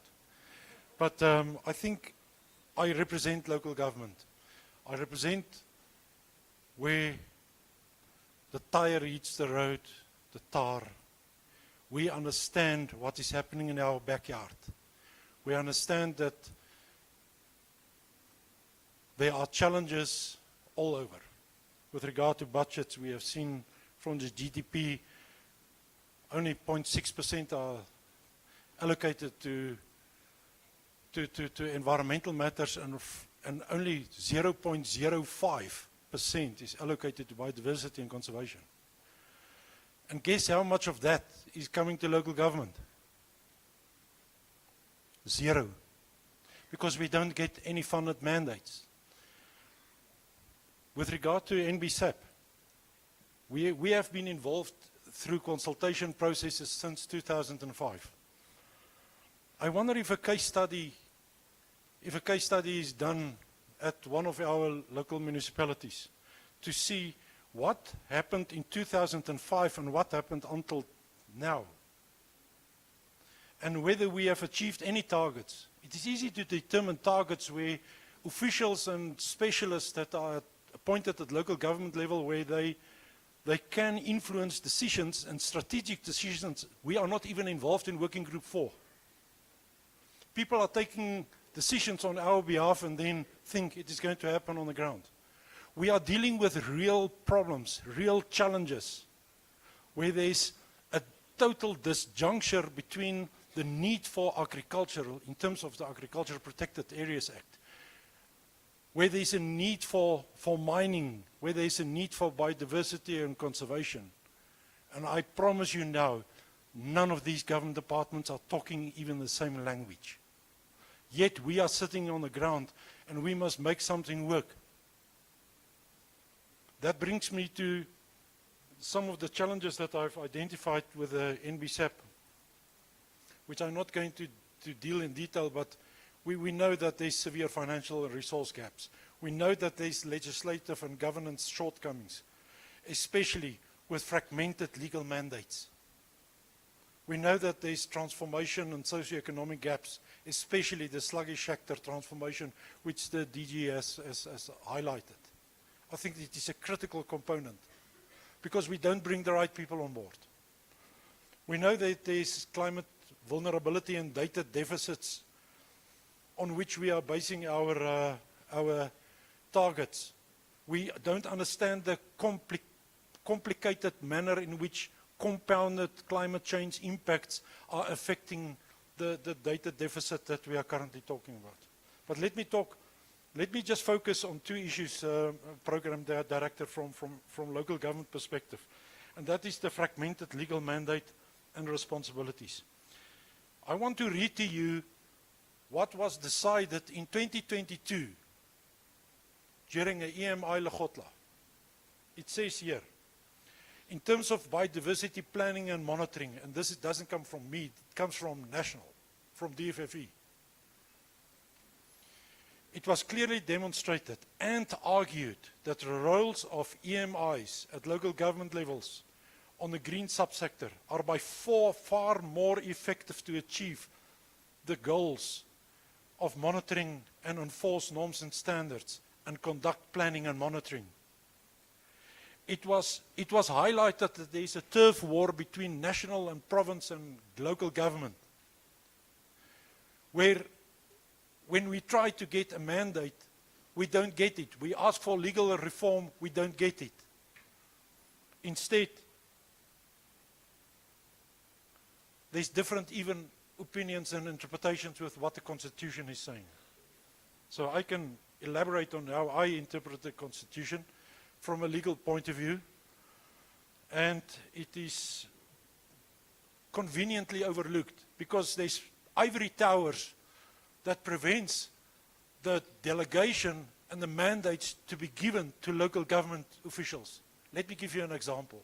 It is now more than 2 years, Program Director, that we've asked to get EMI Grade 2 designations. More than 2 years, every time excuses as why it cannot happen. We need to carry dockets because what we are seeing now is that we are also facing a challenge with regard to the NPA and charges on charge sheets. When we catch people that are poaching red-handed, they change the charges somewhere in the office to conveniently suit their interpretation of the law and not what is happening in terms of our legislation. Program Director, we are extremely frustrated, and I'm actually trying to get an analogy by presenting this as an example of the challenge that we are facing. We are handcuffed, and I cannot afford giving the key to anyone. And if I handcuff myself, I will not be able to get back home, because the only key that is available for us to get sorted out with these handcuffs are lying with national government. And we don't get that mandate to do our work. We are absolutely frustrated. Absolutely frustrated. And Madam Chair, if you look at the mandates currently, in terms of the latest national guideline that came from DFFE, not too long ago. I mean, I think it is a couple of months ago. Excuse me, can we have one meeting, please? And I also request that you summarize, because I still have 3 more speakers for the first round. Yes, 100%, ma'am. All right, so in terms of the national guidelines on constitutional and legal mandates of environmental management inspectors at local government authorities, this is your document. Conveniently, in terms of the Biodiversity Act, we've got only 2 responsibilities, and that is to address nuisances. We need law reform in order to make an impact, in order to reach your targets that you have set here. And I plead with you, and I plead with my colleagues sitting here, to assist in getting us the right mandates, instead of asking if we ask our big brother at province, give us assistance, they will tell you sometimes, we don't recognize your powers at local government. So you submit a PAIA application if you want to have information from us. When we submit PAIA applications, then we were told, sorry, if a case is pending litigation, you have to subpoena us in order to answer. Whereas we don't even have access to information that we need. And the problem is the training. DG, we are frustrated. We don't even get notifications of training that are taking place.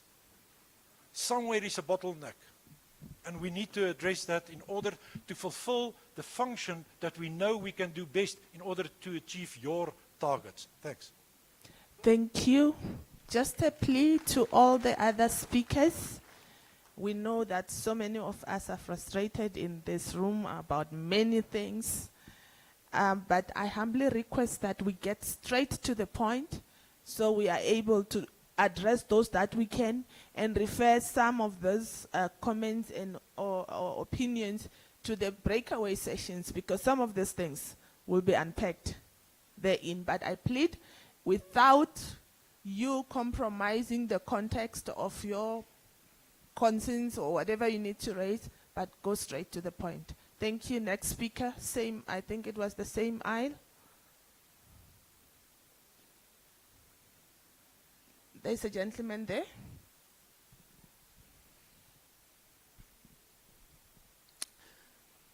Thank you, Program Director. Brad Nelson here from the Endangered Wildlife Trust.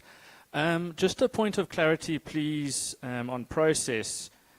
Page 45 of the draft NBSAP states that the National Consultative Conference, it states in the past tense, was further subjected to a compulsory 30-day written public notice period before it was recommended. I just want to confirm if this indeed will be taking place and what will be the process of this. Thank you. Thank you, sir. Next speaker, number 4, there. Then the last one will be coming from that end for the first round.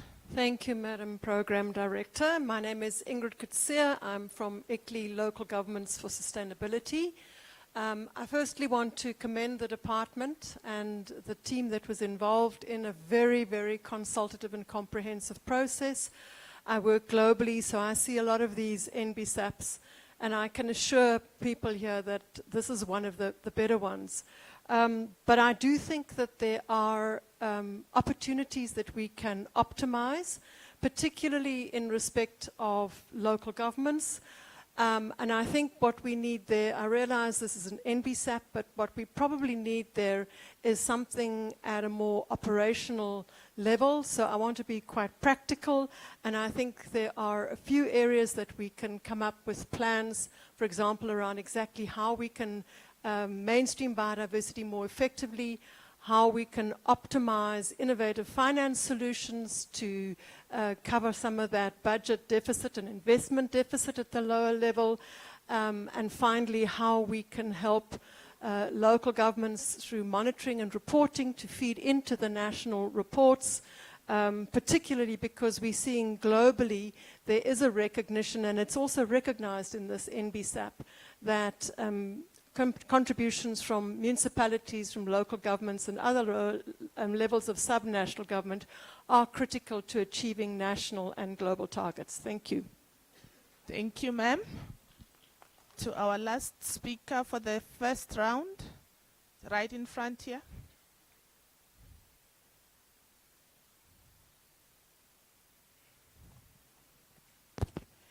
Thank you very much, Program Director. My name is Senator Mbangesi from Alfred Nzo District Municipality in the province of the Eastern Cape. Chair, let's firstly appreciate the report as presented, but I think a more emphasis one would put in relation to consultation, especially a community based or focus consultation, because more of the issues that are experienced that relates to issues of land degradation is one of the issues that are experienced on the ground. Issues of uncontrolled alien invasive plants is one of the issues that are experienced at community level. It then therefore says a multi-stakeholder approach in dealing with that issue would be very critical. But in addition to that, Chair, I think we'll also be given an opportunity to deliberate to the commissions. I think one of the issues that relates to the inconsistency in terms of the implementation of regulations. Where I come from, there is a coastal line at Winmatigzela Mandela area. That is the majority part of that coastal line is protected.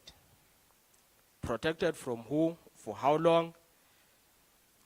That is not, there is no information provided in relation to that, as opposed to what was indicated in terms of the community beneficiation.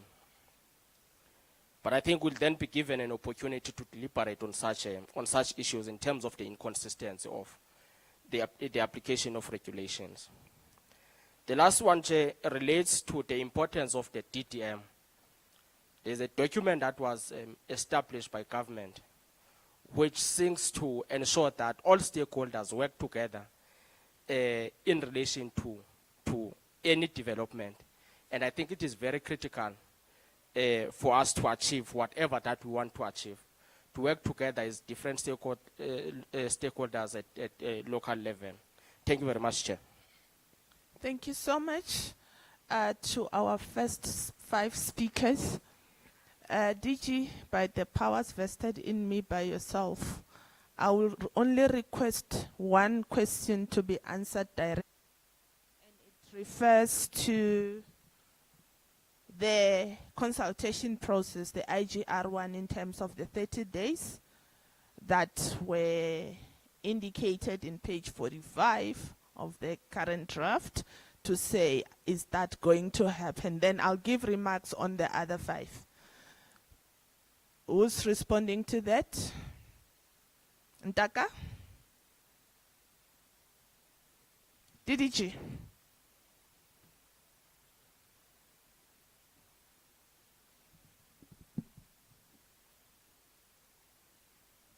Yes, I can confirm that after this process, we will publish it for public comment. And we need to ensure that we meet the deadline for submitting it before the COP in October. So there are other intergovernmental processes that will take place after the public comment period. I think in relation to the local government issues, Salga is in the room. I'm going to propose that, Salga, can you please sit with the stakeholders just to engage with them on the issues that they're raising. Thank Thanks. you. Thank you, DDG. And when I said by the powers vested in me by the DG, I wanted to address those issues that revolve around local government support, SALGA, and Working Group 4 that deals with compliance and enforcement. There was a gentleman there who raised quite a number of frustrations that they are experiencing insofar as designation and interaction within the Environmental Management Inspectorate is concerned. It's not something that we can address in this forum. It really needs to be addressed by those key forums that I've indicated. SALGA, Working Group 4 chaired by, I don't know if it's a miss or doctor, we've got so many new titles now, Francis Craig. They need to really meet and deal with this issue. It's EMI's goal, local government. And then there was the first speaker being the chairperson of the National People and Parks on issues of sustainable use of natural resources that he believed did not really find acceptable, for lack of a better word, expression in the NBSUP. Can we discuss it in one? I will tell you, I'll give you the thematic areas when we go to our breakaway sessions. Can we address it there? Are we in agreement? So we will have to address it there, discuss it thoroughly, but we note the concern. On the issues of fragmentation of legal mandates as well, it was also raised by my colleague last speaker there to say that there is inconsistent implementation of regulations whatsoever. It is a cooperative governance issue, and I believe we've got a forum that deals with that, and it's Working Group 3 and the Subcommittee on Environmental Implementation Planning Processes. So I'm taking this as well to those working groups. Maybe because we have also established an approach of joint working group meetings. Maybe let's explore that platform, DDG, to address some of these things that are raised here. So we will do that, colleagues. We are taking note of those, but we know that this forum sitting here will not necessarily give you the attention that you really need. And it's in those forums, formal invitations will be sent out, wherein we will interact on those issues. There was an issue around the operational plan or operationalization of this, the action plan that will come out from the NBSUP, looking at issues of mainstreaming biodiversity. There is a thematic area that will be dealing with that from now. So we are going to talk about it there. Agreed? I can't hear you. Thank you. Last round.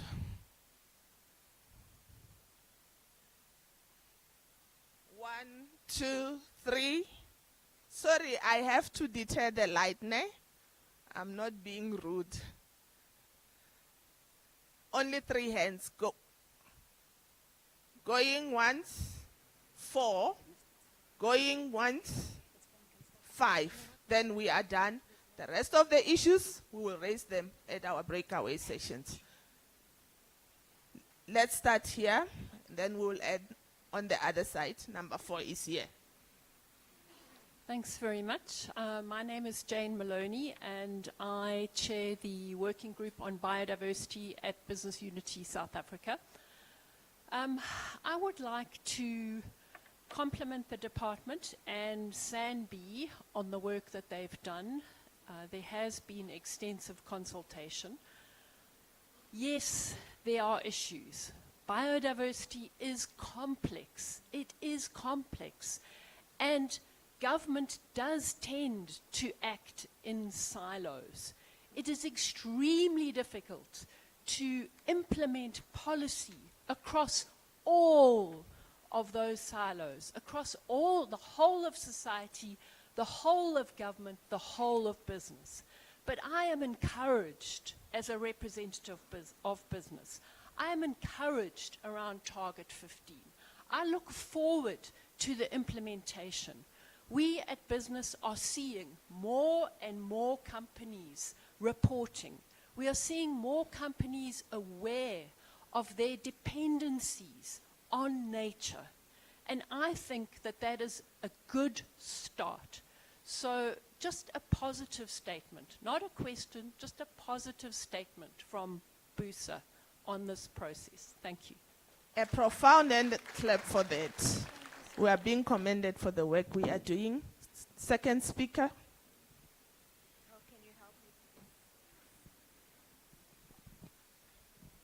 Thank you very much. My name is Angus Burns. I'm from WWF South Africa. I'm the lead for area-based conservation. First of all, I just want to start by saying big congratulations to the turnout and to the organizers for this event. It's a remarkable turnout. And everybody here is here to discuss things to do with biodiversity. So what a fantastic opportunity and what a lovely group to be part of. So you can give yourselves a round of applause for that. I think it's wonderful. The second thing is just reflecting on a key element to this discussion that I think should frame our thinking going forwards, and that's really this global biodiversity framework. We need to be reminding ourselves that the GBF was a response to a global crisis. There is a crisis, there is a rampant loss of species, and in order to halt and reverse that species loss, there are a number of interventions that have been proposed, of which we as South Africa have been signatories to and supporters of. Emanating from that is a requirement to have tangible targets that meet those criteria or deliver something to help us as a society to help reverse and halt that species loss. And I think we just need to be clear there's often a disconnect between species and humans. Species underpin our well-being.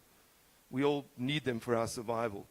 So it's absolutely imperative at this stage of our existence on this little pale blue dot in the universe to draw a line in the sand and do everything in our power to turn the tide on that loss of species and obviously all the ecosystem services that sustain us as society. So on the backdrop of that, the one thing I'd really like us to embrace and focus on is this all-of-society approach that is regularly mentioned. It's been mentioned throughout the various presentations this morning. And I think we need to recognize that there is a lot of ambition from the whole of society to elevate and push for more ambitious targets so that we can actually attract a lot of funding to unlock the full potential of this country. And I would really like us to consider further discussions and deliberations around that in particular. I know there are targets, there's been a number of engagements around it. I would really encourage us to put our heads together and look at what is on the table now, currently, that could elevate those targets, which then becomes very, very attractive to international funders, and then unlocks a lot of potential in this country. There's a number of things happening in adjacent countries at the moment. I'm not going to name names, but there are countries that have unlocked a lot through this approach. And when you have a lot of ambition, you unlock a lot of resources. So if we can just keep that in our minds when we deliberate and discuss this further. But again, congratulations to the department and all the role players here today. Thank you. Third speaker. Thank you. My name is Judy Beaumont. I'm from the International Ocean Institute of Southern Africa. And I would also like to add my voice of congratulations to the department, to SANBI, to all the participants, the workers that have taken this process. It's been a long journey. I think Barney gave us a very good overview of what that long journey has looked like. I do have 3 points. The one is that I think that this particular NBSAP process is taking place in a context that is different to the previous NBSAPs. And it's different because we have incredible compounding pressures, and those compounding pressures create a kind of an impact and a dynamic that is quite hard to predict. And it's also in the context of a closing window for action in climate change action. So although it is there, I've read it, it does say it there in the context of the NBSAP, I do think that one's got to look at what that means for the messaging and for the balancing of the messaging. And one of the points that I do miss is the concept of tipping points, because some of our ecosystems, particularly in an ocean context, are starting to reach tipping points. And our CEO presented a very nice diagram there of what is happening in some of our water source areas, where the compounding pressures are probably pushing some of our water source areas into tipping points. And I think that that messaging has to come through, and that the country is aware of what the implications are of reaching tipping points. So it's therefore there's an urgency of action, an urgency for action.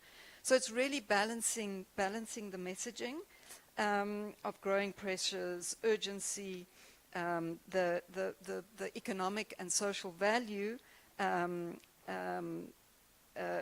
rolling that all up into the balanced messaging. My last point is that the ocean as it's the largest climate change sink. It's absorbing a huge percentage, 25 to 30% of all human-generated CO2 emissions, and it's absorbing 90% of excess heat. And I think that somehow there is a bit of a sense that the importance of action to preserve ecosystem coherence in our ocean, to preserve the role of our ocean as a sink, it could be amplified.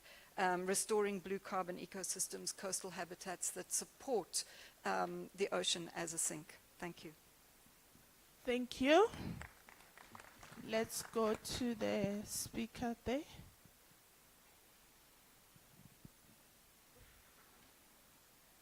So, was somebody raising a hand on behalf of the other?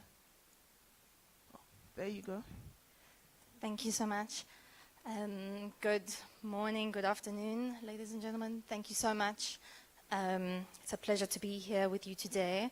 My name is Lindsay Lewis. I'm here representing the African Center for Biodiversity.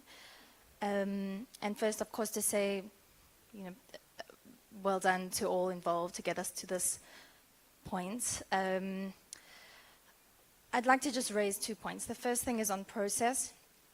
And it is very good to know that there will be some follow-up space for us to contribute. But I must say that it has been quite challenging to engage in these processes as civil society. The last time we were actually able to engage was last year, I think it was July. And since then, there's been many processes, and I think when we look at the timeline, it looks very impressive, but to actually engage has been very challenging in terms of the thematic groups and all these. As a civil society organization with a long history engaging in these processes, it is very worrying, and the ACB even made a submission in March on this, calling for greater public participation. And so, while it is good to be able to continue now, we also must recognize it's very late in the day. And of course, this draft is probably near finalization, as it must be submitted before COP17. So I think we do need to recognize that there's been challenges in terms of actually being able to participate. Secondly, I was very interested to see that this discussion on the extended continental shelf life, shelf claim that was in process, but which is something new to me. But with some little investigation, we can find out that the chair of that process is Petroleum Agency South Africa. And I think that what this highlights is the conflict between conservation and resource extraction, and the sectors that are threatening biodiversity, and how government is navigating this. And I think we can't talk about this without actually talking about it quite honestly. And the GBF really gives us quite a number of concrete opportunities to look at the different sectors that are driving biodiversity loss. And I'm not sure that I would say that the current NBSAP is being as transformative as it could be, looking at the different sectors, calling out the different players driving biodiversity loss, which has a lot got to do with corporate impunity, who are also the reason why we have such a lack of data. These things need to come to the fore, because even with what we've got, it'll be very difficult to monitor because we do not have the data. So I think this is a call, of course, that we need to balance ambition and feasibility, but we also need to make sure that at this point, this very critical time in biodiversity, in globally, environmentally, socially, these interconnections is very critical right now to also be transformative and make sure that we do actually meet the times where we are. Thank you so much. Thank you. Colleagues, I recall I had ugogo angisamoni. Cela ningixolisele kuya ngithi bekumele kuqale yena, so angisamona akasekho at the seat. What I'm saying is there was a hand from one of the traditional health practitioners, so I don't see them anymore. I think they went out. Oh. All right, you will be the last one. Let me get the speaker there then. The traditional health practitioners will be represented. Thank you. Greetings, everyone. Thank you so much for calling us here, and it's encouraging when you are part of something. I was studying towards biodiversity finance. If and you could kindly speak up a bit, please. Greetings, everyone. Thank you so much for gathering us here. My comment is that I'm very encouraged. First, my name is Vincent Zulu from the Bugelani Institute. One is very encouraged by the approach of not only conservation and protection, but also looking into livelihoods. It's always a challenge when you say to people, these are protected areas, or this is what you are not supposed to do or touch, but they are in need and mired in poverty and all of those things. So I'm very encouraged by the approach that we are now looking at balancing the two with the livelihoods. And also one would just want to acknowledge that the access and benefit sharing, there's still some work to be done in that particular space, but thankfully one was part of a program by the DFFE in terms of a biotrade permitting system, so one got to understand that, but I think it can still be developed further, interventions in that space. And we're also looking at the available resources and looking at what is available in terms of biodiversity finance. One feels that there is still a lot of work to be done. One was privileged to attend training on the investment portal, but I feel there are still a lot of projects that could get into that portal and potentially get access to finance. But I think if a capacity building can be a major focus on that, in some instances you approach local government and other ecosystem players, and you find that funding will always go towards very well-known, easy to understand, more mainstream type of projects at the expense of livelihood aligned projects that speak to biodiversity. So if there could be more capacity building that is done across the board, so that when these projects are evaluated and when one needs to package the project for potential finance, they get to the people who get a better understanding of it and are able to allocate financial resources accordingly. Thank you so much. Thank you. Let's go to the traditional health practitioners. And this will be the last speaker in terms of reflections. Thank you, Program Director. I want to just greet everyone that is in attendance today and say thank you greatly for the invite. It is my first time attending this session, but we have members of our organization that have been attending these sessions for a while now. And maybe just to, before I get on with what I want to say, to introduce the organization. So we come from the Traditional Healers Organization, an organization that registers traditional health practitioners that was founded in the 70s.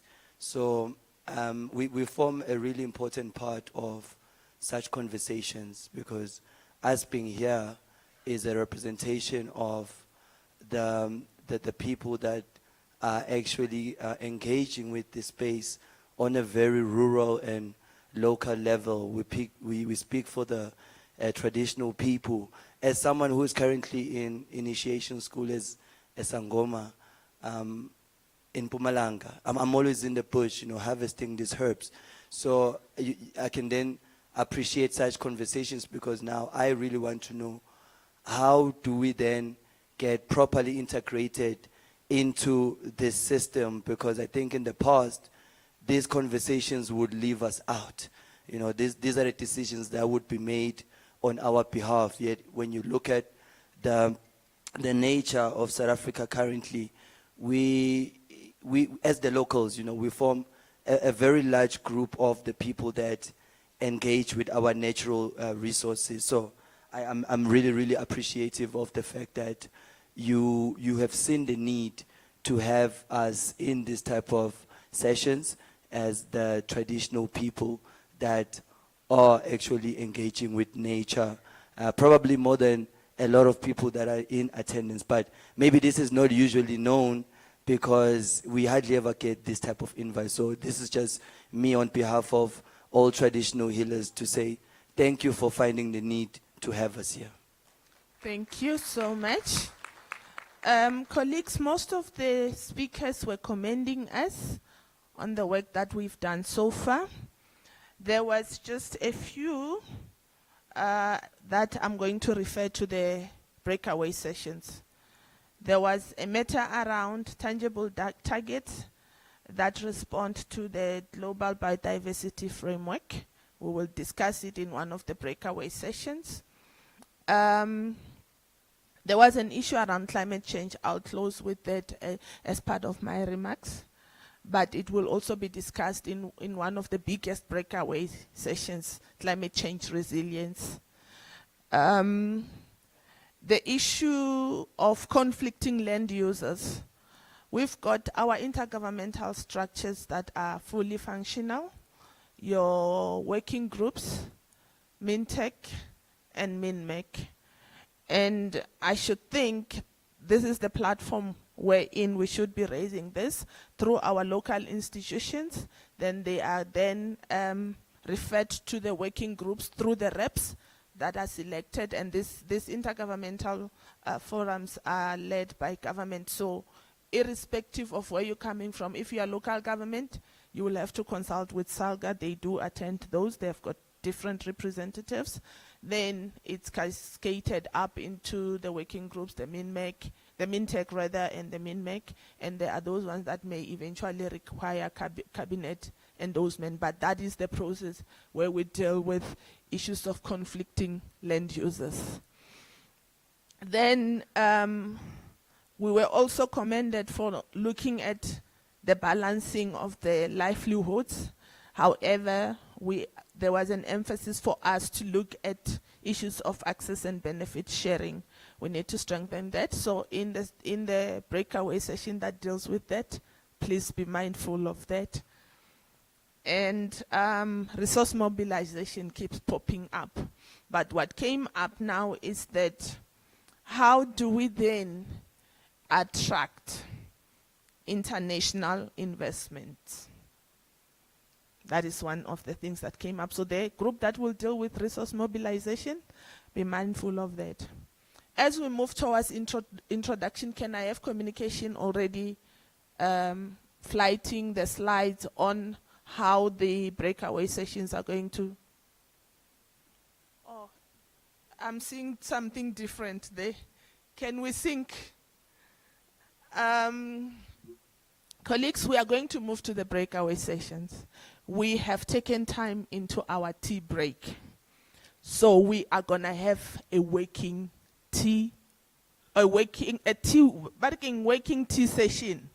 So you're going to grab your tea into your breakaway room. You drink as we work. We need to recover on the time that we lost. We are given up until 1:30 for the morning session in our breakaways. And then from there, I think we should be going to lunch, following which we will, I don't like talking with my back facing the audience. So we've got about 6 thematic areas, and there are the venues. The first one is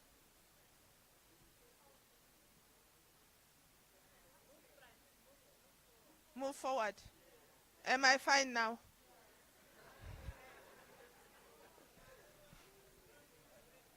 Let me come this side.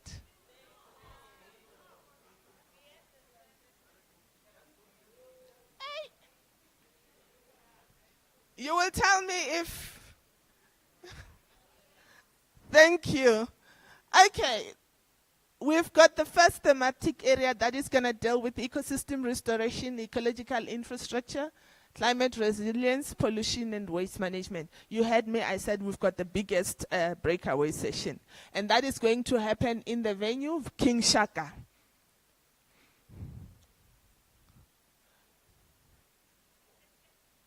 The second one is on sustainable use, access and benefit sharing. It remains here in the plenary. Got it? Thank you. Then the next one is species conservation and human-wildlife coexistence. It's going to our domestic area. You get out of this facility, it's written Cape Town. Right? Then we've got biosafety or biotechnology. It's in Heathrow.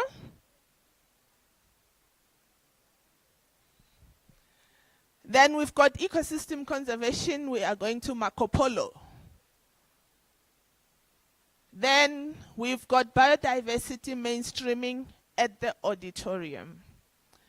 When we were engaging on how this whole process should be engaged, we requested that every member representation that is here, or key stakeholders represented here, whilst we've got maybe more interest in one of the areas, can we also try and spread across? Because there are linkages to these thematic areas. So we shouldn't have provincial government in one area. We shouldn't have the traditional health practitioners in one area. So let's spread across so that we synergize the action plans and we come up with tangible targets as we were requested. So this is what it is. Are we all clear of where we're going? Thank you so much. My clock says it is 22 minutes after 12. So by 12:30, we must have grabbed our tea, sitting in our respective rooms. We will have a working session up until 1:30. Can I just get confirmation in terms of where lunch will be served? Is it the same venue? Where they serve the lunch, there's a restaurant just across the registration booth to the south. Lunch will be served at 1:30. So 1:30 we pause. We go have lunch. We will come back to the plenary. I don't see the full program now. In terms of reporting back, after lunch. Yes, we are not going to come back to the plenary at all. Okay, it means there's been a change of a decision. So what is going to happen now? All the facilitators, the scribes, when you get to your breakaway sessions, you will explain the process that will be followed and how we are going to report back tomorrow. And closing remarks from myself, because I won't be coming back here today. Yes, I had seen that. Now can I get real confirmation? I know that we should be coming back to the plenary at 3:30 to 5. I needed confirmation because the program that I'm seeing there is not showing what I want. So, after lunch, we go back to our respective breakaway sessions. Then 3:30, colleagues, we are all seated here, meaning that you move out of your breakaway sections latest 3:25. 3:30, we must be seated here, starting with the next item. And let's do that so that we don't go home late. Otherwise, we'll stay here longer.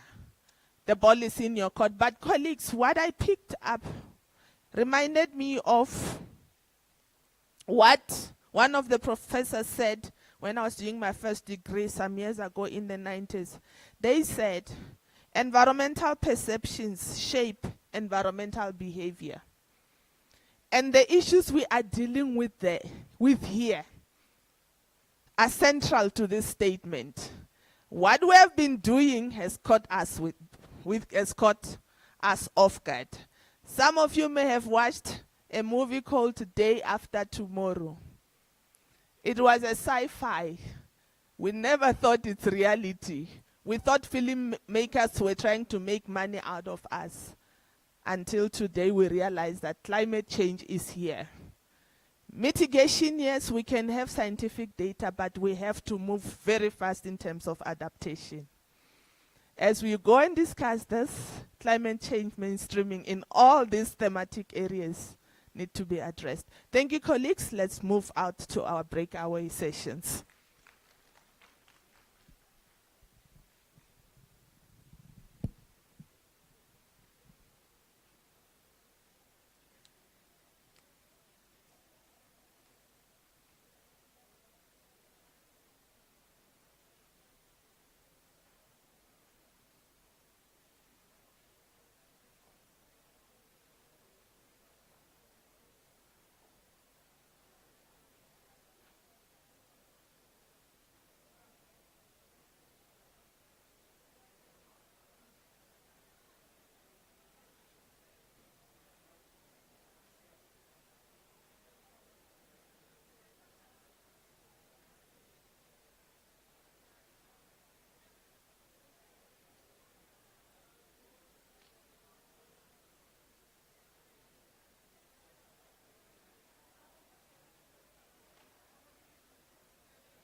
Comms, please help me by flighting back the breakaway sessions with the venues. Some still need clarity and organizing themselves. If you can just put them back, thank you.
Ladies and gentlemen,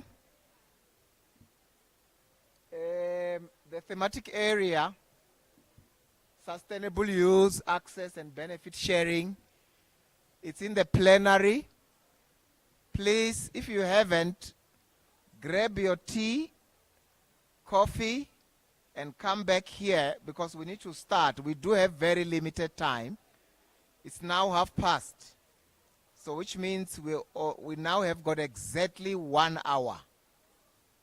Failure which we will be found wanting. So if you're already here, I'm happy. We can then wait for a minute or so or two to allow colleagues to bring back their tea.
Colleagues, we need to settle down. We are just about to start. I guess all our scribers are coming forward. Can you come forward to occupy the front desk there so that we can be able to work together?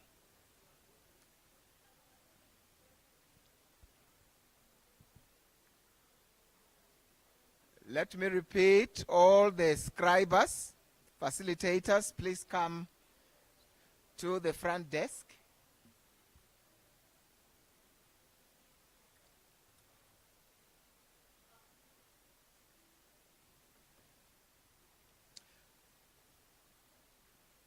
Okay, are we settling down? Can we settle down literally, like sitting down physically?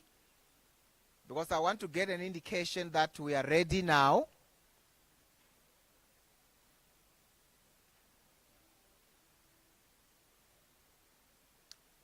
All right. Thank you, thank you, thank you.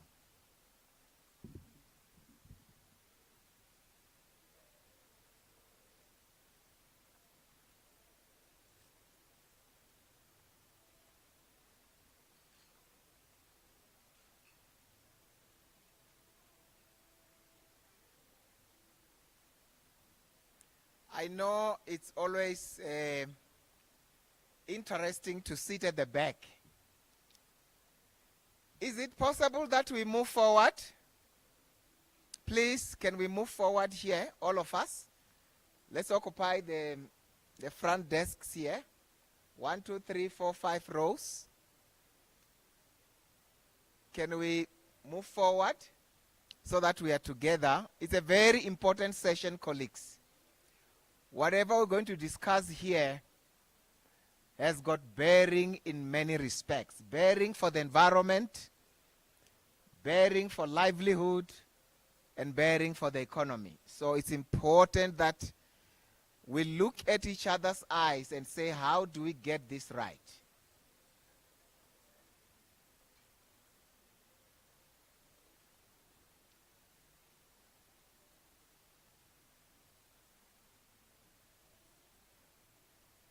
Can I get a signal that Secretariat and scribers and our teams are ready?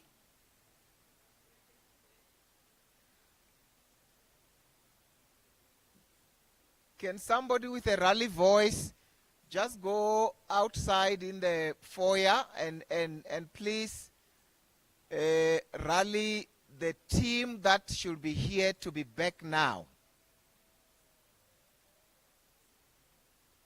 Anybody with a rally voice?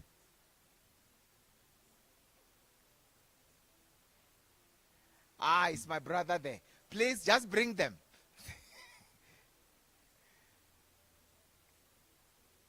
All right.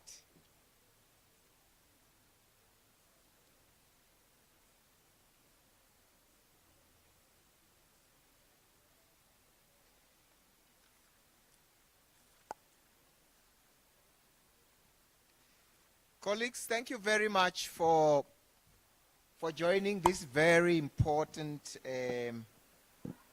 thematic area.